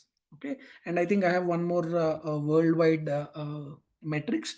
So if you see the best performance is top 25%. You see North America, and then parts of Europe. Okay, and then you have like 25 to 50% achievable goals, like Russia, and then some other Latin American countries. So India is still, there is a lot more for us to do in this aspect. Okay, so this is like the current status that is happening around. Okay, so now what we will try to do is, why we are talking about all these things, because all those 3 points that I mentioned, climate change, energy security crisis, all these are demanding immediate action. Like we have to act now, because everything is dependent on this. Like we cannot wait anymore on this. Okay, and then how do we plan to handle this? Okay, so obviously research and innovation will play a key role. Okay, and then once we do this, what is in it for us? Obviously, apart from the sustainability, affordability, and security part, it will also create a lot of economic opportunities for us. Okay, so for this reason, it is very important for us to understand this and take it forward. Okay, so now wait. So now coming to the part 1 of my presentation, here I'll be talking about the innovations in the renewable energy part. So when I say renewable energy, I'm mostly talking about solar and wind energy, but I'm also talking about some storage solutions just on the sidelines, because this will have a direct impact on how the renewable energy scenario will change. Okay, so the first part of the innovations in renewable energy is the solar part. So when we talk about solar, at least like in the last couple of years, it has been coming down. But there are like two important things, or 2 or 3 important things rather. Obviously, one is like how much is it going to cost me? Like how hard is it on my pocket when I'm trying to install solar? whether it is for a residential building or a commercial, or whether you're trying to do it on a industry scale for solar power plants. The first question is like, what is it going to cost me? And then the second question that obviously you ask is like, how well is it performing? Like what is the efficiency of the solar cells that we are trying to manufacture? And then obviously keeping in mind the energy trilemma, like what is the impact of these solar cells on the environment? So that is the third aspect that we'll have to keep in mind. Okay, so even like this is kind of counterintuitive, but when people think of solar, they will think that everybody will say that, okay, this is a very nice one, a green energy, we are not polluting anything, but uh, uh, it's not the case in when you look at how they are manufactured, how the silica is being silicon is being extracted from silica, and in case of some thin film panels, they are using some chemicals like which are really harmful for the environment. And and then the other part comes is like, once the life cycle of the panel is done, what are we going to do about them? Like, how are we going to dispose them? Are we going to recycle them? If we start recycling them, then what about this byproducts that come along? So how do we handle them? Okay, so there is a lot of other aspect behind the solars as well. So when we say solar, it is not always true that it is going to be a clean energy. But in terms of overall impact, like when I compare burning coal, and when I compare it with a solar panel, which one is doing least damage? That's how I think we have to look at this whole scenario. uh, because otherwise what will happen is like we are running out of time, and will not be able to, if we keep on thinking that okay, solar is also bad, then what is the alternative, right? So what is one thing that we can do is, and that is exactly what is being done these days. First of all, people are trying to work on more efficient solar cells, because when we look at the functioning of a solar cell, what we do is we'll just take a solar panel, and then we'll put it in the sun. There is a certain electromagnetic spectrum which is coming from the sun. It is going to hit our solar panel, and there is only a certain amount of bandwidth that is being absorbed by the solar panel, and then that is being converted into electrical energy. So this conversion of energy, like we are not able to convert all all of the spectrum from the sun into electrical energy. That is not happening right now, and there are certain limitations, fundamental limitations for that. But that is a discussion for some other time maybe. But what is happening here is now people are trying to come up with innovative ways on how they can improve the efficiency of the solar panels. So one thing that they are doing is that, because this is effectively a kind of a PN junction, like a junction, two different semiconductors put together. There is a band gap. I'm pretty sure you all know this. And then whatever is the frequency that is matching to the band gap, that photons will be absorbed, and then it will be converted into electrical energy. So now what people are doing is they are going for multi-junction cells. Like each junction will be in a position to absorb a certain frequency, and at the end all these will be converted into electrical energy. So that's one way of doing things. And then there is this other method where tandem, like combining silicon with other materials for better conversion, like light energy to electrical energy conversion. And the most talked about idea in the solar cells in the last, I don't know, like 5, 6, 7 years is the perovskite solar cells. Okay, so this is another very interesting idea. Like what is happening here is they use a special material for this. It's called as a perovskite, and what is special about this is that it has a unique crystal structure, and it will allow for efficient light absorption. That is the whole idea behind this perovskites, and this has given apparently over 25% of more than 25% of efficiency. And another part is that they are also very cost effective, they're very cheaper to produce compared to other types of solar cells. And then most exciting part about perovskites is probably the flexibility. You can put them on different flexible materials, and that will open up so many other possibilities in terms of applications and all. So that is the part with high efficiency solar cells. And then if I talk about innovations on from the other aspects as well, obviously people are talking about flexible and thin film solar panels. These are mostly lightweight and for different types of applications. But again, thin film, I'm a little skeptical until unless I don't know what is going on in the production process, manufacturing process of the solar panel. I probably would not trust it so much. I would rather go with a slightly lesser efficient and more expensive solar panel than a thin film panel, which is doing a lot of damage to the atmosphere. And then there is this other idea called as bifacial solar panels. Okay, so this is something again, people come up with different ideas. So it can capture sunlight from both sides, direct sunlight and also the reflected sunlight. I have an image in the next slide. I'll show that in a minute.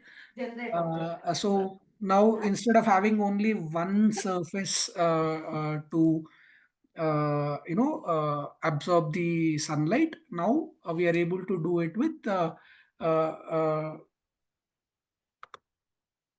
two sides. On both sides I'll be able to capture the sunlight. Okay, and then the third part is the automated solar farms, and this is something which is already going on for some time now, and people are trying to make it more and more efficient. So what this does is I hope you all have seen solar panels installed on rooftops, and they are always installed at a certain angle, like facing towards the south, and some 30 degrees odd angle. Okay, and that is done because that is the angle which gives a wide or most of the sunlight will be captured for almost any angle of the any position of the sun with respect to the panel. That was the idea. But then people came up with some idea, and this is already quite popular. People, you might have seen this. So the solar panel is mounted, it's mounted on a motor and a shaft, and then it is made to literally follow the direction of the sun. So where the rays are directly falling on the panel, and thereby more light is being absorbed. That is the whole point of this automated solar farms. And the automation is not just with respect to movement of the panel, but there is also this other important aspect of how clean your panel is. You have to frequently clean and maintain the panels so that most amount of sunlight will be converted into electrical energy. Okay, so this is how the first part, the renewable energy in terms of solar is being done. Okay, and then so this is what I was talking about. The first one is the perovskite. Okay, and this is the flexible solar panel here, and this one here is the bifacial solar panel. So what is happening here in bifacial is that one is obviously it is able to absorb the direct sunlight, but in addition to that, all the diffused sunlight is absorbed from the other side of the solar panel. So this way, we are trying to make it more affordable by increasing the efficiency, all these things. Again, I'm trying to connect it back to the energy trilemma, and specifically the affordability part of energy trilemma.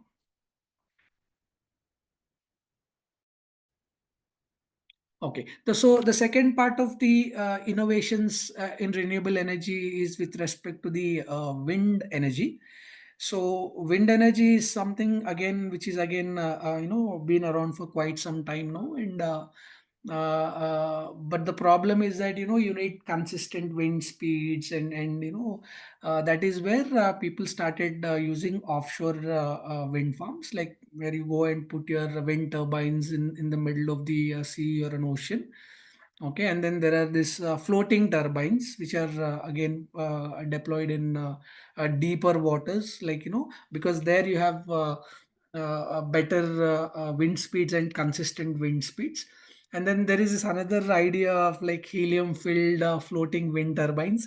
Like this is quite interesting, and at the same time I don't know how to look at it, because people are talking about helium, which is again very a limited resource. So yeah, but this is another innovation. People are trying different things. Okay, so I have a image for this also in the next slide. I'll show that in a minute. But the problem with wind is that you need it's not possible to install wind farms like everywhere. uh, Geography matters a lot. You have to have like you have to do a proper study of what are the wind speeds at what height and what is the consistency, and for how long in a year is this useful for us, and all these things need a lot of study, and only then I think you'll be able to harness it properly. Okay, and then another area of innovation for wind turbines comes in the form of the actual turbine, and these blades, rotor blades themselves, because you want to have these blades made up of lighter material, but at the same time they should have the strength to withstand. Okay, so this is where a lot of research in the area of material science comes in handy. Carbon fiber is probably like one material that is being used, and then you also have these segmented blades. Okay, so all these have enabled wind energy to be harnessed, like even at lower speeds. So by having lighter rotor blades, you can actually start harnessing the wind energy at low speeds also. Okay, and then the third part of the innovation is the AI. So again, I'm coming back to AI because this seems to be like the next big thing everywhere, even for energy sector. And we'll also talk about this probably in the security aspect also. So in the AI space, this has got more to do with mostly predictive maintenance, like how you can bring down the downtime of these wind farms. Because see, like once we talk about offshore wind farms, they are like placed somewhere in the middle of the ocean, or maybe somewhere in a remote place, like or on a hilly terrain where there is good consistent wind speed. If something goes wrong with the turbine, if it if it is stopped, if it has stopped producing energy, then it is actually very time consuming and difficult to go there and get it up and running again. So what would be better is to figure out a way where you will understand that instead of people say prevention is better than cure. So that is exactly what predictive maintenance is trying to do, by properly monitoring all the parameters, and people are training some AI models for this. There is a lot of sensors that are being deployed for everything. Like, there are sensors for your bearings, rotor blades, batteries, like the structure itself. So many sensors, different types of sensors, IoT based devices, and we are monitoring all the data in real time, taking this data, and then training some AI models to understand when my next service is due, so that I will avoid some big mishap from happening. So AI, and this is also true for solar, because in solar, like how we are going to, because one aspect of solar that I didn't actually write in the slide, but actually matters is a lot, is like how do you deal with partial shading? Because if you understand the structure of a solar panel, there are interconnected cells. It is not like one single big one which is supplying energy. And what will happen if there is a shadow because of a cloud or because of some bird passing on top of the panel? So some cells are not producing energy. Like, how do you overcome this and have maximum energy conversion? Okay, so again, there are so many different types of approaches to handle this, and AI models, machine learning models are also used for this purpose. So all these things are again innovations which are trying to make either your energy more affordable, or they are trying to give you that energy security, or in some aspects they are trying to make energy more sustainable. So again, I'm trying to connect it back to the energy trilemma. Okay, so these are different configurations for offshore wind turbines. So there is different types. There's this barge mechanism, then semi-submersible, and then you have this spark technique, and then tension legs platform, TLP, as they call it. Okay, so there are different approaches depending upon the the behavior of the waters, like how high the tides are, like what are the currents like, depending upon the nature behavior of the waters. These different structures are preferred.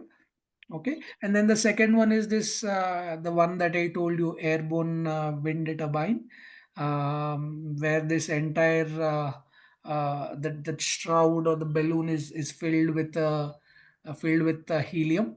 So basically, lighter in weight, so it'll easily rise up, and then there the wind is flowing, the turbine is there, and then it is connected to the substation on the ground, and it looks like a crazy idea, but people are trying all these things. I thought I'll mention this because most people are not talking about it. So yeah, I'm not very sure whether to look at this in a positive way or what, but I thought I'll share this idea also. If any one of you have already heard about it, can you please put it in the chat window, like you have already heard about this airborne wind turbine? And I'll be it'll be interesting to see like how many of you have heard of this before. And also share your thoughts on this, like what do you think of it? And then the next one is the aspect of innovations in the storage part. Because I told you I'll be talking about the innovations in three different aspects. One is obviously the solar part, and the second one is the wind part, and the third one is in the aspect of storage. See, I told you, like whether it is wind or whether it is solar, the problem with it is, like, of course, let us say it is affordable and it is sustainable. Both are there. But what about the energy security or resilience? Okay, because solar, the energy is not available 24/7. It is only available during the day. So how do I meet my energy needs during the night when there is no solar energy? And then same thing goes with wind. Wind is also intermittent in nature. Like I do not know like what to expect, like what output I can expect from my wind power generation. So there is this element of intermittency in both of these renewable energy sources. So one way to address this intermittency is by having some storage option. Okay, so there are already I have not kept one specific aspect of storage here that I'll address like at the end of this battery technology. So obviously, a lot of research is going into advancing the battery technologies. So we have moved on from lead acid to solid state batteries, obviously because they have higher energy density, and then we are also talking about flow batteries. But the most interesting ones that are coming up, I believe, are like sodium ion batteries, because they use basically non-toxic materials, and sodium is also like abundantly available to us. But the only problem is that compared to other battery chemistries, this one has slightly less energy density. So people are trying to figure out ways on how you can increase the energy density, like how you can make the lifetime of the battery longer, and most importantly, how do I bring down the battery cost? Because there was a time when even for electric vehicles, I think this still applies today. Like people talk about your running cost is so low for electric vehicles, but then when your battery time is up, your recharge cycles are done, what is the replacement cost of your battery? That is the biggest question. So the affordability part is also something that we cannot ignore when it comes to these battery technologies. So these are all mostly solid state batteries that we are talking about. And again, I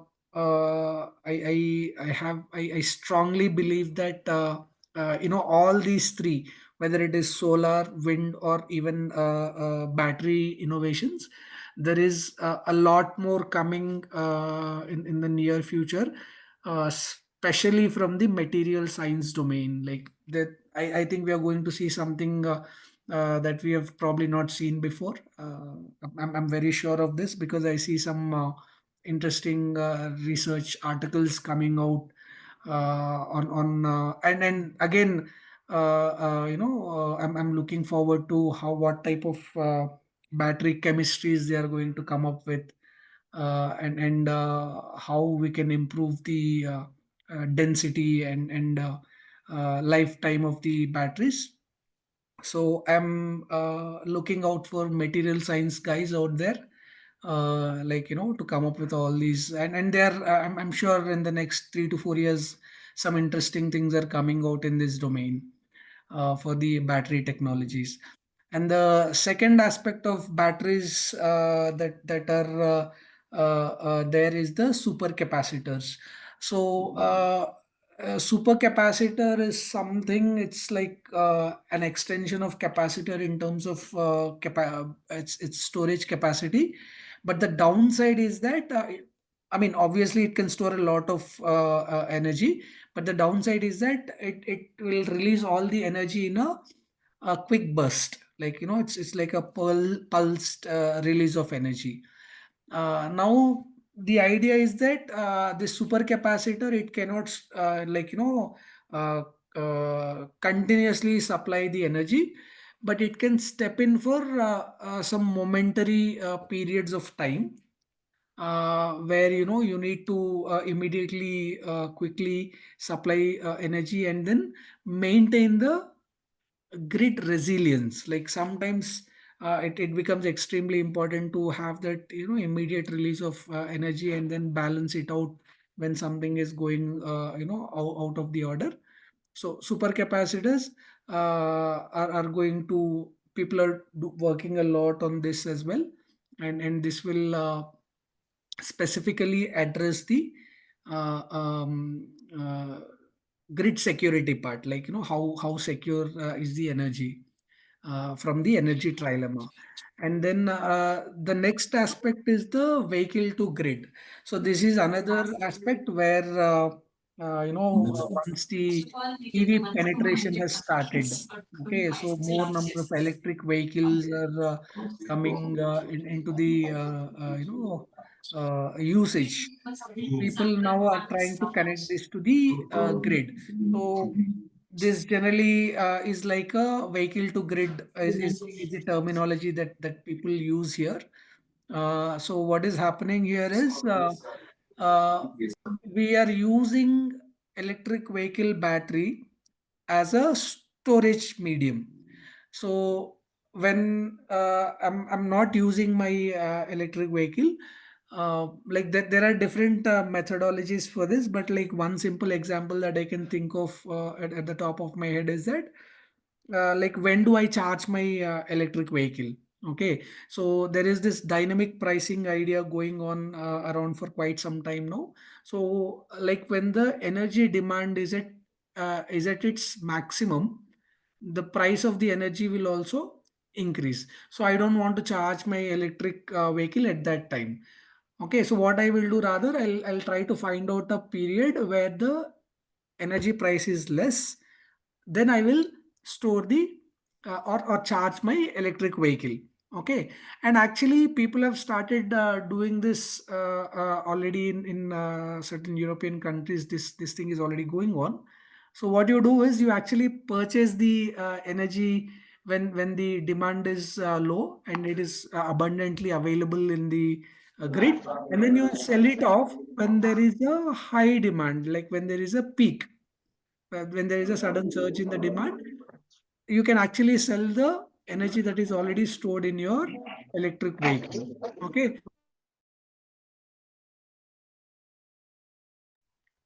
So this part is basically about the grid resilience from the grid energy trilemma point of view. Okay, and another storage option is about hydrogen storage. So people talk about producing hydrogen and using hydrogen as a means of or a fuel.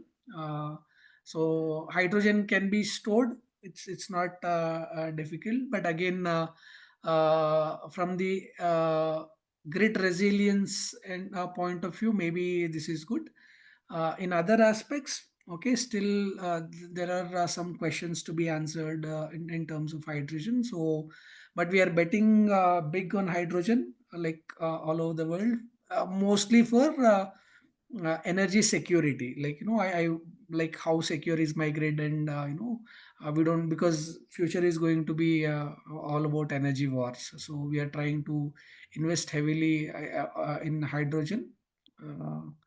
But we'll still have to see about the sustainable part that still needs to be addressed when it comes to hydrogen. And then AI in the energy storage part. So optimizing energy storage and discharge patterns for maximum efficiency.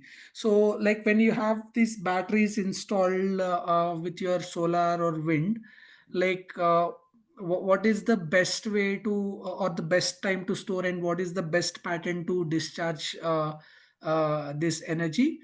That is where again AI is coming into picture, and there's a lot of scope here for developing models and understanding grid resiliency and energy security here.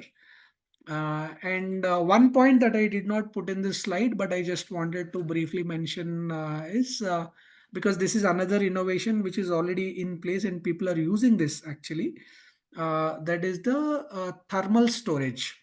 So there are certain because when we talk about solar, we mostly think of solar panels, but there is also another technology which you might already be familiar with, which is called as solar thermal, where we take the solar energy and focus it onto a kind of a fluid which will be heated to high temperatures, and then that fluid is again used to convert water into steam, and then it can be used for producing energy. Okay, so here again, because the sun is available only during the daytime, and even that is not always at high. So what people have done is they are thinking of materials which can store the thermal energy, and then later on it can be used when the sunlight is gone. Okay, so that is another area of innovation that is out there, which is trying to look at the energy security aspect, but it is not directly under the battery, but it is still storing the thermal energy part.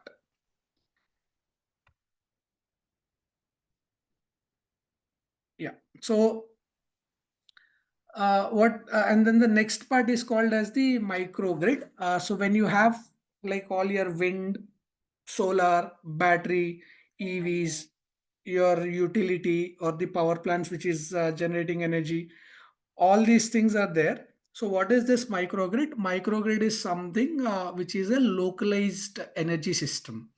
Okay, so when we are using, because traditionally the energy or power is generated at a far off place, like either in a hydro plant or a thermal plant or a nuclear plant, and then it is transmitted all the way to the consumer location.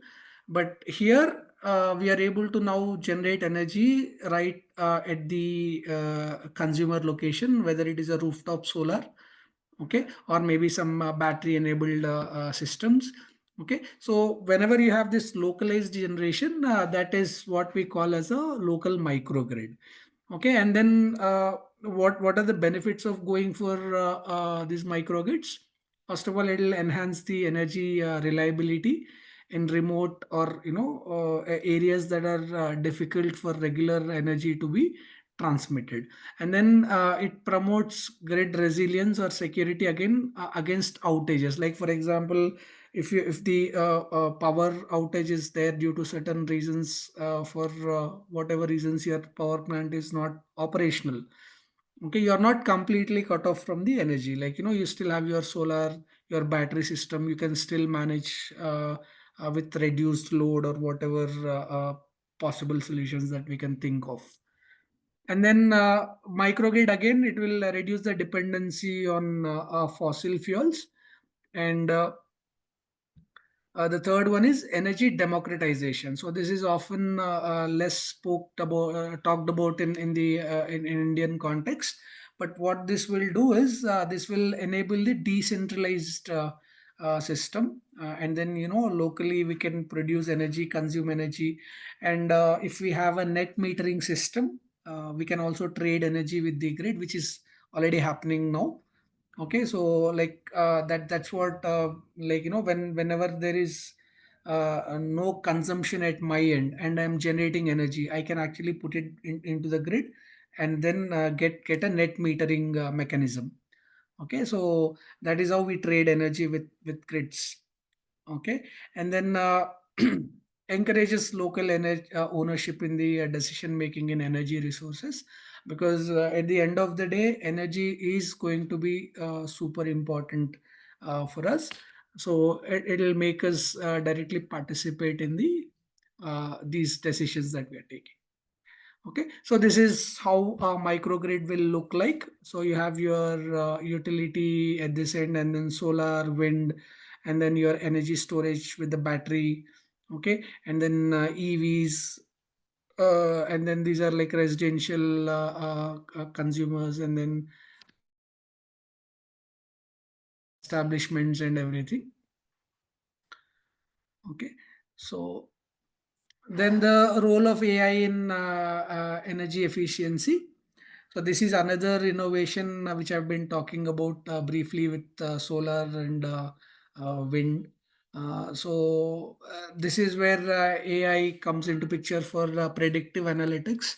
Like I can look at historical consumption of data, and then based on the historical consumption, I can start allocating my resources, and then maybe I can also think of automating the demand response system, like to manage the local loads.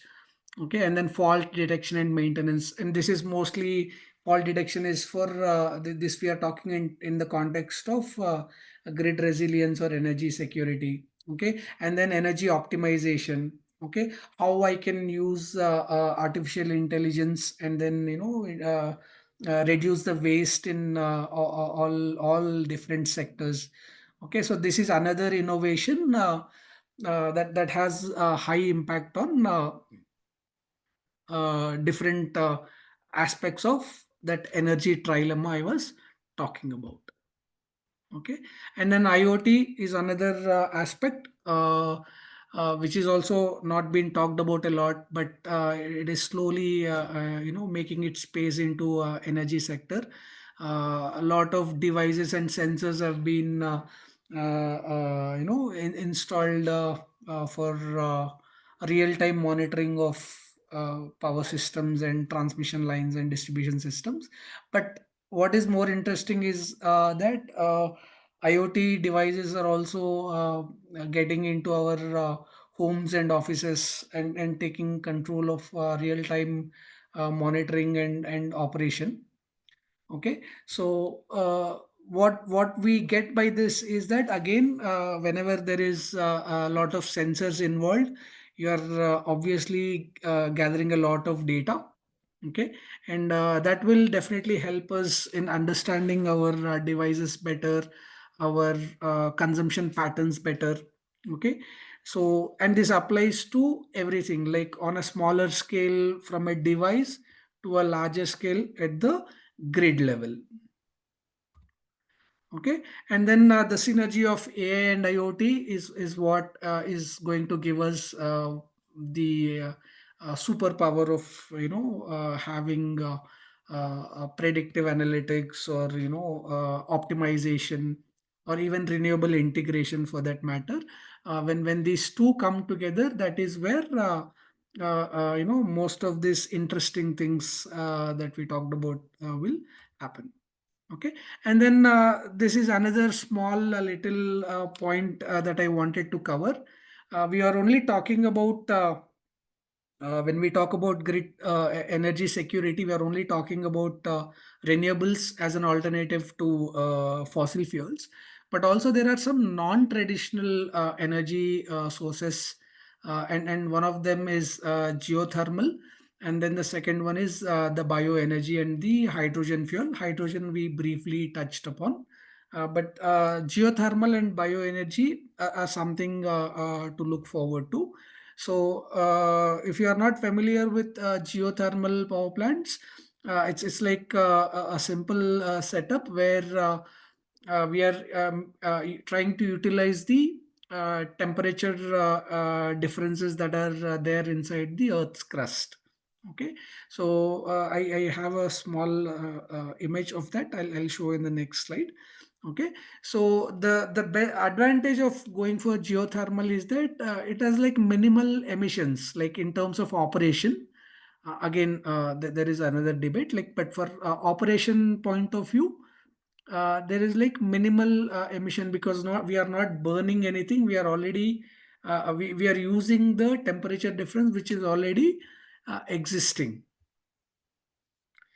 Okay, there's a message. Okay, so and then the second part is unlike solar and wind, the geothermal is reliable, like it is available 24/7. Okay, that the temperature difference, like if you go a little deep into the Earth's crust in certain areas, there is a temperature difference, and that can be used to generate energy. Okay, and there are enhanced geothermal systems, people call it EGS. Okay, so what they are doing is like getting hold of drilling technologies that can go to greater depths and explore the resource availabilities. Okay, and then wherever there is insufficient natural geothermal activity, people are also looking at artificial reservoirs. Okay, and some of the like areas where especially during the winter you might need for you might have to use heating. this can also be looked at as an alternative for heating applications. Okay, and then the next one is the bio energy. Again, this is something which people are familiar with, but this is done on a very smaller scale. But still, I think this is something to watch out for, because this will address the issues at the at a localized at the localized centers. Like, you don't have to depend on grid, for example, where it is not able to reach you. You can look at bioenergies as alternatives. So in this, there is again some innovations are happening. And they call it as digesters, small scale digesters. People are coming up with all these things. But bioenergy, again, there is this another discussion of absorbing carbon and things like that. So these are the areas to look out for. Okay. And then advanced biomass conversion, gasification, pyrolysis techniques are there. Okay. So apart from this, we also have algae based biofuels, which are able to produce biodiesel and bioethanol. Okay, and then people are doing this on a large scale agricultural fields for different biodiesel applications, generation of biodiesel and bioethanol. Okay, and then hydrogen part. Okay, again, like I said, hydrogen, people are investing heavily in hydrogen. Okay, especially targeted at transport industry and energy storage. Okay, so this is done in, like, either storage part or fuel cell technologies. Okay, people talk about cleaner transportation for all of us. So fuel cells is something that people are looking at, because basically they are portable. You can have both portable and stationary applications with fuel cells. But there are certain aspects with hydrogen and fuel cells. Like, maybe those should be addressed first, but in keeping in mind the energy security, yeah, this might go on for longer than we can think of. Okay, and then hydrogen blending is another idea. Okay, natural gas blended with hydrogen. Okay, and then hydrogen storage and transport. Okay, so all these areas, the innovations are going on, which are targeted specifically at the energy trilemma aspect, which is sustainability, affordability, and energy security.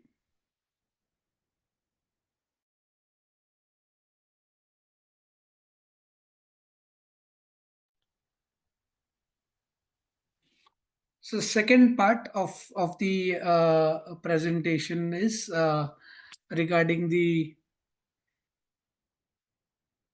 impact of these innovations. Like, part 2 is the impact of the innovation that we are talking about.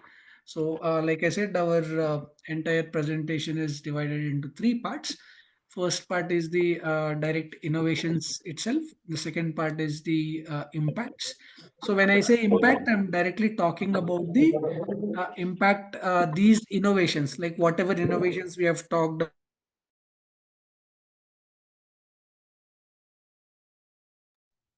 Why am I being muted repeatedly? Can you please check? Somebody is muting me. Okay. So the second part is about the impacts. Like, first part, we talked about all the innovations in different areas, like solar, wind, and non-traditional areas of energy production, batteries. Okay, all these things. So we were talking, or mostly looking at the innovations part, and now the second part is the impact these innovations have on the trilemma that we talked about, which is sustainability, affordability, and security. Okay, so when we talk about sustainability, we are basically looking at reduced carbon emissions and pollution. So the innovations that are happening in solar and wind. Okay, basically both solar and wind, when they are generating electricity, they are doing this without emitting any greenhouse gases. Okay, or they are not consuming any fossil fuels, they are not displacing them directly. So obviously, at least in terms of production of electricity, solar and wind, we can say that they are carbon neutral, at least for the production of electricity part. Okay, and obviously because there is no emission of any types of gases, there is reduction in air pollution. Okay, so we are already seeing so much of issues here with air quality index and all. Okay, so when we stop using or burning coal, we are obviously reducing the air pollution, which is a direct, and then particulate emission is again a big issue because it has a direct impact on the health of the citizens. Okay, and there is this one case study which has been done, like there are so many of these, but one case study which where they have a large scale solar project in the state of California and in the US. Okay, so that one project, they say that it has offset an almost 200,000 cars. Okay, so that much of air pollution it was able to offset just by having that large scale solar power plant. By generating electricity using those solar plant, it was able to offset approximately emissions that are coming from 200,000 cars, 2 lakh cars annually. So which is a huge number actually, if we think about it. Okay, and then sustainability. So life cycle improvements in energy production. Okay, so solar panels, whatever advancements that are happening in the manufacturing and recycling technologies, this is actually increasing the lifespan of solar panels. Okay, so that is again having an impact on the energy production. And coming to the wind turbines part, obviously if we are using better materials and we are increasing the durability of the wind turbines and blades, it will have a longer lifetime, and it requires less replacements, which is again going to have a positive impact. So again, one case study which is from Denmark. So Denmark is actually one country which is like which has done outstanding work when it comes to wind energy. And specifically, there is this one university called as Aalborg University. If you have heard of it, please, if you have not, please Google it and see what they're doing there. They have done a lot of research in the area of renewable energies, and specifically in the field of wind energy. Okay, so they were able to show that they had net positive environmental outcomes within first 2 years of operation. So they have lot of offshore wind farms, and they are already able to prove with proper calculations that they have a net positive environmental outcome within the first 2 years of operation. Within the first 2 years of operation.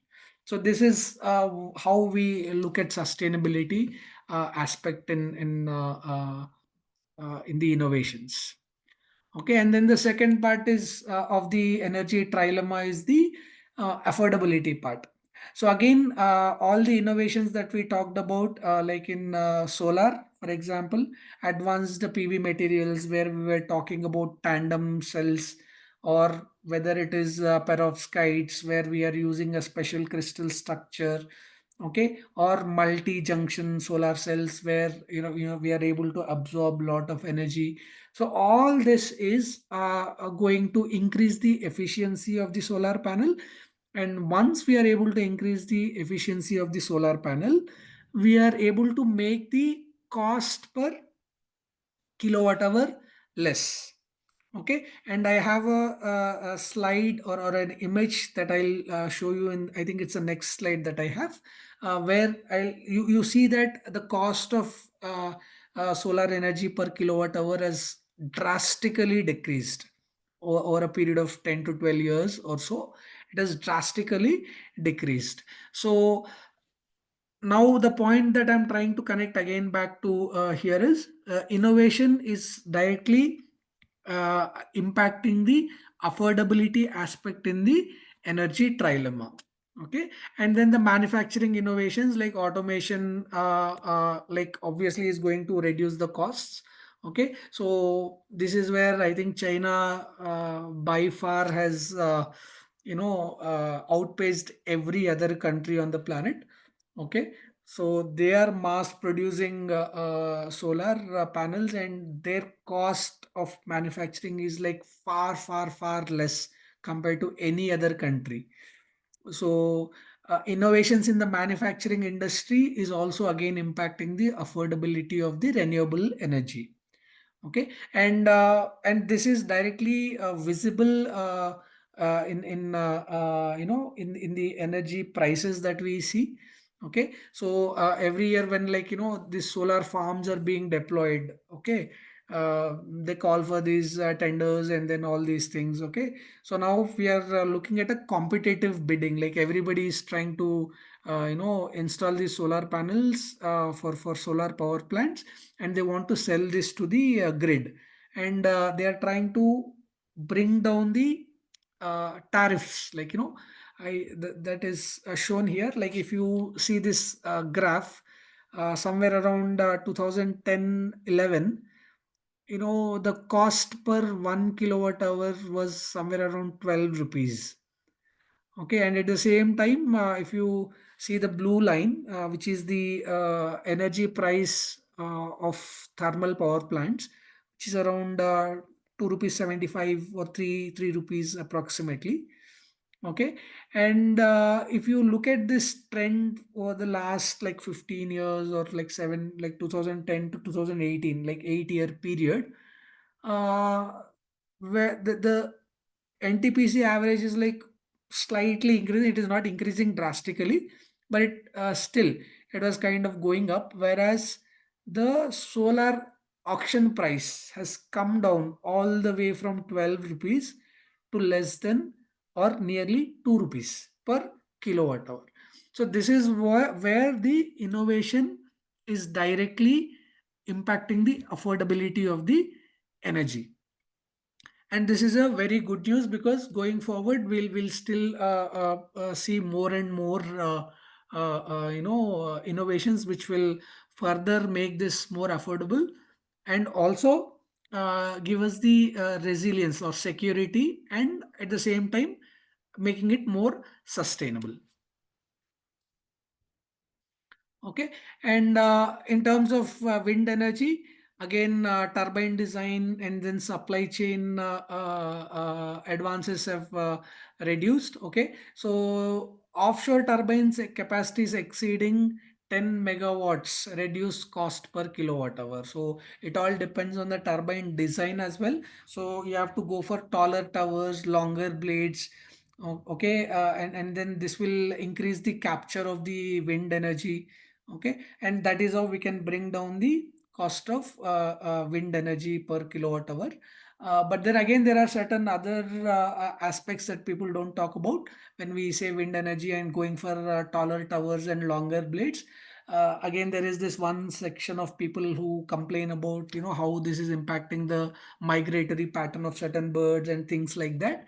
Okay, again, they are saying that you are talking about sustainability, but you're not taking the this migratory patterns into consideration. Okay, so that is again, so people are also coming up with vertical turbine designs for this particular aspect, where it is not going to take up so much of space. Okay, but still tries to deliver in terms of generating energy. Okay, and then this again, I said this North Sea offshore wind farms reduce costs through collaboration and shared infrastructure. So when I say North Sea, again, this is on the borders of Denmark and all those areas. And then the last one is the economies of scale. Like if you are manufacturing more and more, obviously economies of scale will work in your favor and make it more affordable. Okay, and then the third aspect is the security and reliability. Okay, so diverse renewable energy sources, like if you are investing or doing innovations in solar, wind, geothermal, biodiesel, all these aspects of energy generation, obviously you will have a more secured energy system where the downtime is going to be less, and we'll be supplying we'll be able to supply energy 24/7 without any disruptions. And then the second part is the local generation, which I already talked about in the form of microgrids. This will also lead to energy democratization, okay, which is also not very often talked about, but is a very, very important thing. Okay, and then the last part is the energy storage and AI smart grids. So smart grids again is another area where people are talking about making it into a smart cities as well. Like so many smart city projects are being considered these days. Okay, so all these innovations like energy storage, all these things, or even hydrogen storage, all these things are aimed at making energy security a reality. Okay, and one particular case study, if you're further interested, I think is the Tesla's huge establishment. They are doing it in Australia. Like they are taking energy storage to the next level. Actually, they are having one of the largest batteries on planet ever being built. Okay, so that is very interesting area, because that is there only for short term usages. It is not for continuous supply of energy. Okay, but suddenly when there are variations in demand supply, like there is more demand but the supply is not able to catch up immediately, there is this intermittent momentary small window where battery can step in and stabilize the grid, and in the meantime conventional sources can take over. Like thermal, it requires maybe like few seconds here and there to meet that gap. So in that small window, this battery is actually going to come and step in and discharge its energy to stabilize the grid. And once the other conventional sources are able to increase the production, by the time battery is going to take care of it. Okay, so this is one interesting idea that has been already, I think it has already been implemented. I think you should definitely check this out. Tesla's project in Australia, which is a huge battery basically, and I think they call it giga battery or something. Okay, and then the third part is balancing. Okay, so how do we balance all these three parts of energy trilemma? Okay, so for that there are different aspects that need to be considered. Obviously, the government has to step in and do a lot of policy making and things like that. Okay, so both here especially when we talk about R&D, okay, lot of investment needs to be done. And one example of this R&D being done neatly is the Department of Energy in the US, where they are funding, if there is any interesting idea in the domain of clean energy or renewable energy or storage technologies, US government is actually funding, doing the early stage fundings for these kinds of companies. Okay, and then the second aspect is the subsidies and tax incentives. Okay, so when you give tax credits, or when you encourage people for renewable adoption, because you don't want people to buy something which is like super expensive just because it is uh, uh, uh, green or sustainable. without actually thinking about whether these things are affordable to the people. Okay, so one of the best example for this one is the Germany's Energy Act, where they have almost probably outdone every other country in terms of solar deployment. Okay, and then policies supporting innovation like carbon taxes. Sweden's carbon tax incentive, they were incentivizing all the renewable energies and maintaining economic growth. But I think this is not true for all the countries, I can say, because I think for Canada this did not work out very well as they thought of, as well as they thought of. Okay, so again, I think it varies from country to country, but that is something to watch out for: carbon taxes or incentives. Okay, and then streamlined permissions like okay, wait. Okay, so if people are coming with any renewable energy projects for for approvals, then streamlining them, because sometimes bureaucracy can be a big hurdle for these kinds of things. So that is another thing that policies can do. Okay, and then universal energy access. Okay, so again, like everybody needs access to energy, like irrespective of where they are from, like what they are doing, what is their financial status, or all these things. Everybody have to have universal energy access. Okay, so that is where again, policies that are targeting these marginalized sections of the society. And I think that there are some very good examples of this in both India and also African continent. Okay, so all these things are therefore from the policy point of view.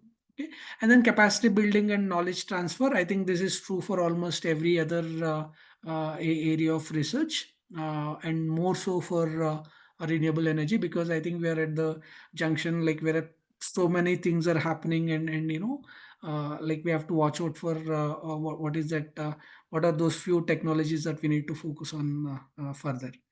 Okay, and then that's what I was talking about, just focus on just transition. Okay, so how do we make sure that people who are already there in the fossil fuel industries, we can take them out and then bring them into this renewable energy sector, and thereby making sure that there is no economic disparities.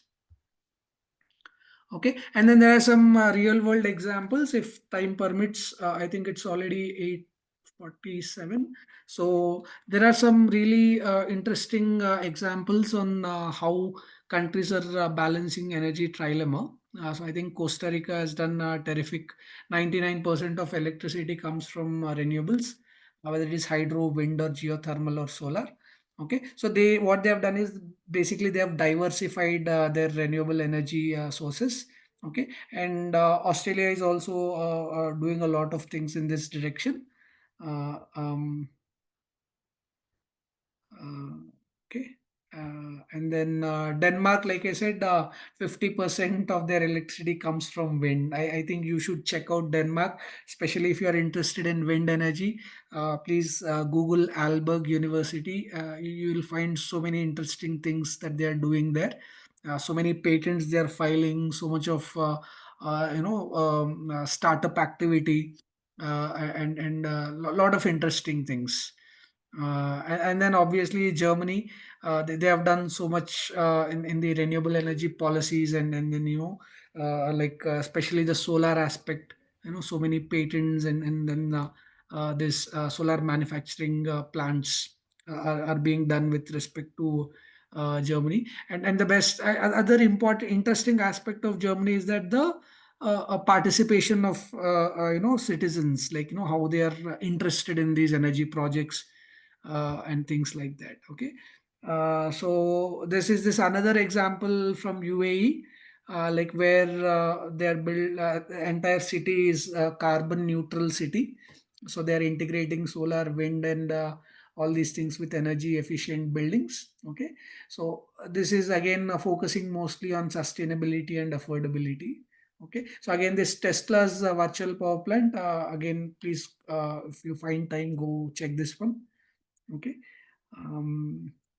so to conclude all the discussions that I've done so far, so we have basically started with what is renewable energy, like why it is the need of the hour, and then we talked about what is the energy trilemma, like all these three aspects of energy, like energy sustainability, energy affordability, and energy security. So whenever we are talking about renewable energy, these three things are mandatory.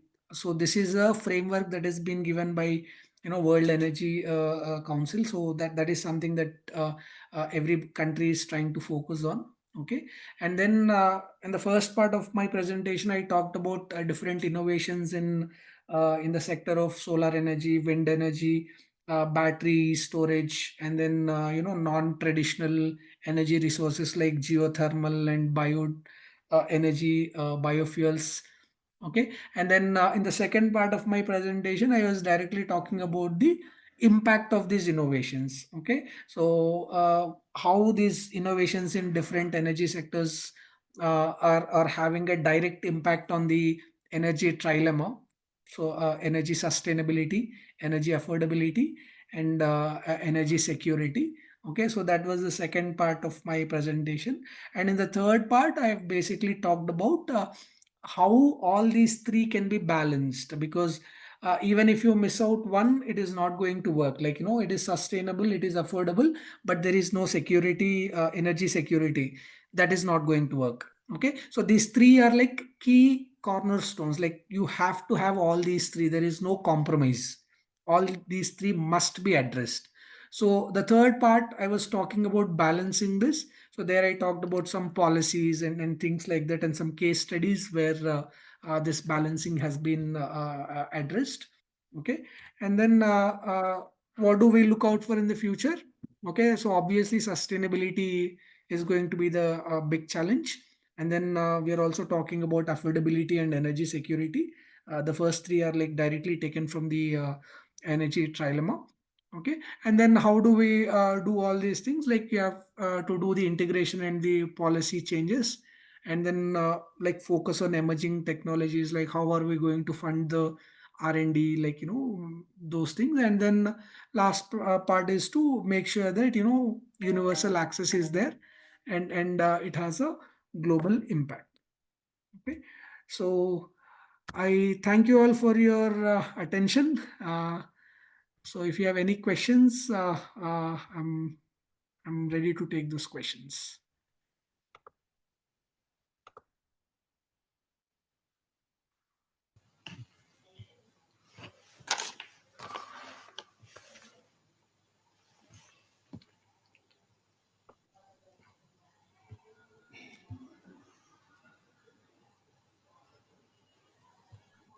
Yeah, any questions? Okay, I'm looking at the chat window. Okay, no questions in the chat window. Dear participant, please ask questions if you have any doubts regarding the topic. Hello, sir. Good evening, sir. Yeah, good evening. Sir, actually, we are having wind turbines also in India. But most of the times, we are not capturing maximum amount of energy from the wind. Yeah. So is there any new technology, or I heard about some artificial wind turbines. So those wind turbines can capture the energy in low wind, or I want to know about that artificial wind turbines. I don't know what you're referring to when you say artificial wind turbine, because most of the turbines are artificial, like that they are manufactured in a industry or a plant somewhere. But I think basically, I guess what you're trying to refer to is the structure of the turbines, because right now what we see is the turbine blades, which look like a huge fan, and then they are taking up so much of space. And that is the architecture of the turbines that we know. Okay, but there are again innovations. I did not have the time to cover these innovations because we had like a limited time, and I had to focus on other areas also. But there are certain aspects of wind turbine that are being focused on. Like one is obviously called as the vertical turbine. Okay, so it doesn't have like these huge blades. So it has vertical axis turbine. Like the shaft is vertical and the wind generally goes through it, and that takes up much less space, and obviously it will be able to capture wind in any direction. So I think what you're referring to is that particular design, which is a vertical axis turbine. Okay, and the point that you also made, like in India we are not able to capture so much of energy in terms of when it comes to wind.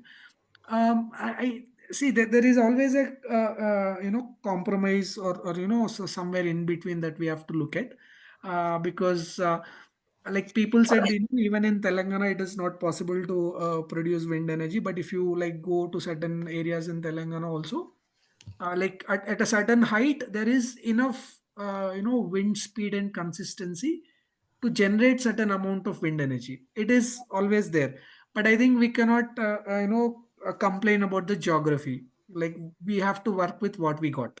Okay, what we lack in wind probably will make up in the solar part, because India is blessed with sunlight for almost more than 320 days a year, which is not the case for most of the countries.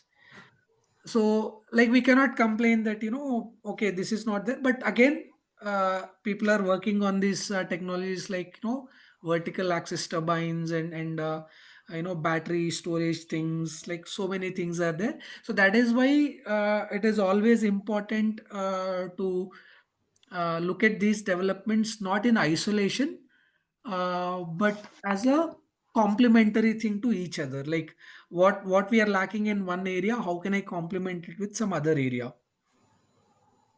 That is how I think the research should happen, and ultimately, like when everything comes together, we should be able to do collectively more than what we are able to do individually. Okay, okay, sir. I hope I answered your question. Yes, yes. Thank you. Yeah, thank you. Sir, I have one question. It's a simple one. How can we make more renewable energy affordable and more adaptable to the domestic areas? Yeah, so again, like it's you said it's a simple question, but I beg to differ. It is actually much more complex than simple.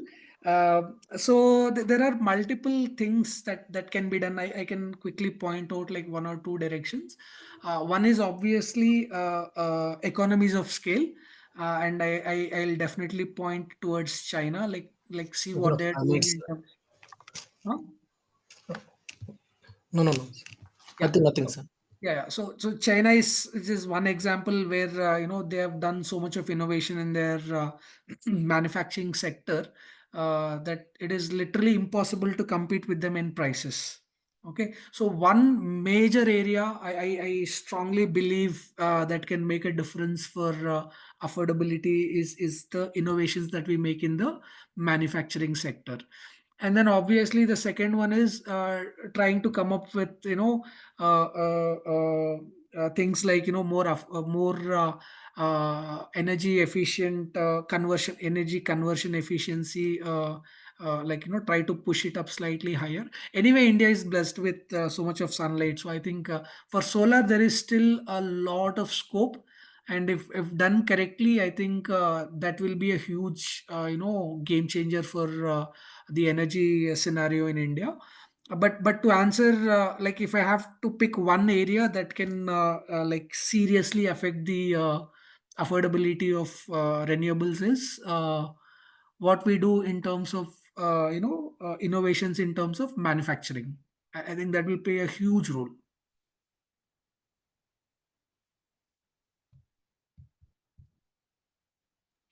Yes, thank you. Thank you, sir. Yeah, ma'am, please. Participants, if you have any questions. Madam, sir, you can stop Sir, good sharing. evening, sir. Santosh sir, please stop sharing and Sure. yes sir, please go ahead sir. Please.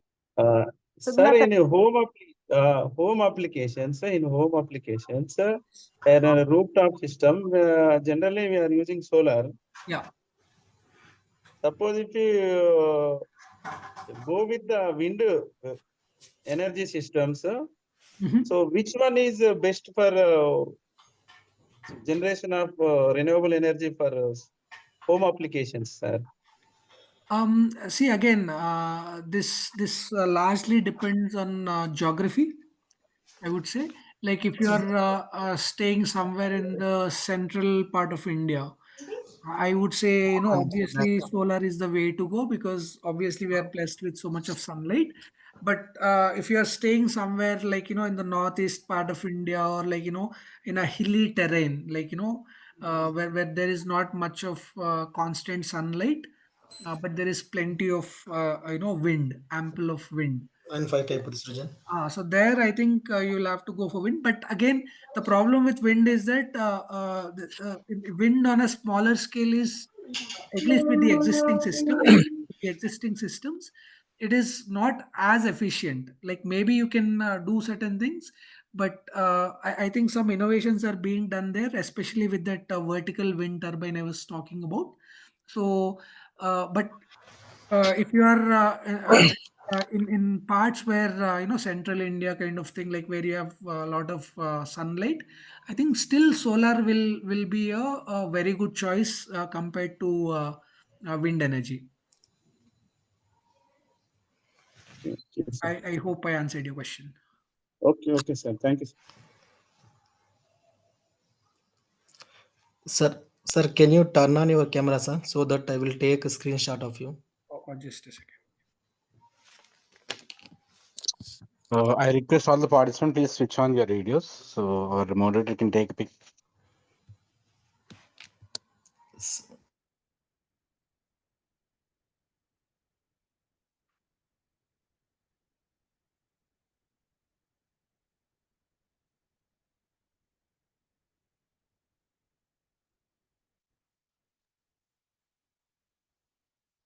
Hello, my video is not kept open. Put it on.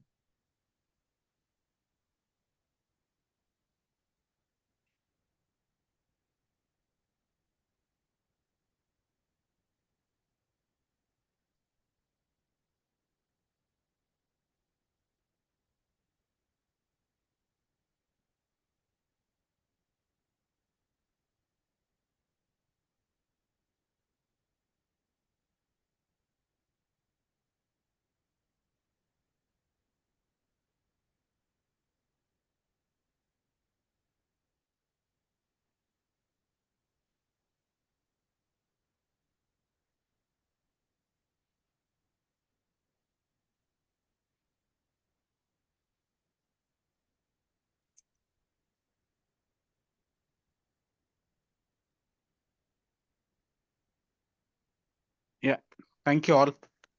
Samyukta ma'am, I think.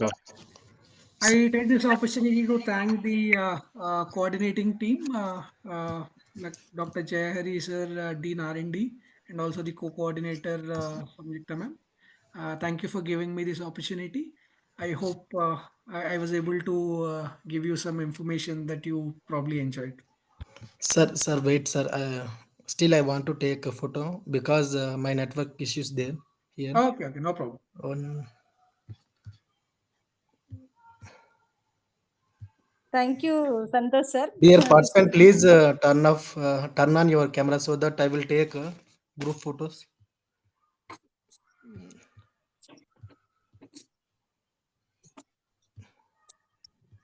Wait. 1 minute.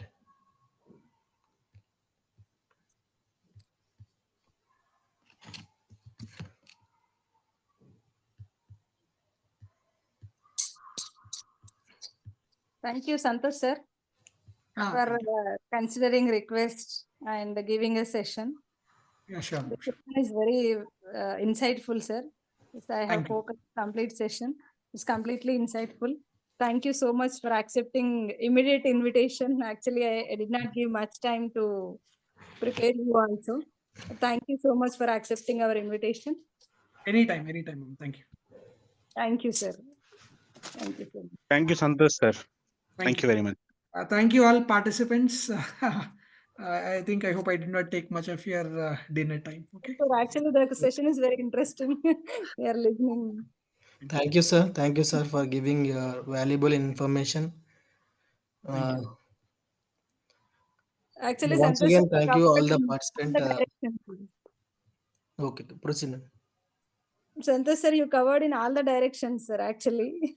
From starting to innovation to impact innovations and policy making, and all you covered in all the directions, sir, 360 degrees for a renewable energy. And thank you so much, sir. Thank you. I hope you all enjoyed the session. Yes, Yes, sir. Dear participants, one request from coordination side. Please, from tomorrow onwards, please join with your registration name. While you are doing registration in FDP, Atal portal, with same name, please join in Zoom. So that tomorrow the AAC team will capture the attendance. So please join tomorrow with your registered names.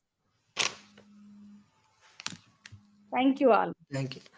Thank you all the participants for attending the valuable session. Thank you all. With this, I would like to conclude the session. Attendance link is not given, sir. Yes, given, sir, already in the chat box. Only feedback link is given, not attendance link. So both are given, sir. You see? Ramesh sir, post it now again. Both Okay, the I will post, man. Only feedback link is given, actually. Both are. Actually, You see? Sir. At 1952 attendance link. Already shared, but if you want, I will share again. Okay, share.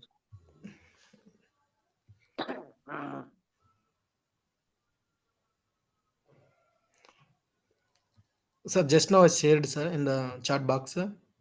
Can you check it, sir?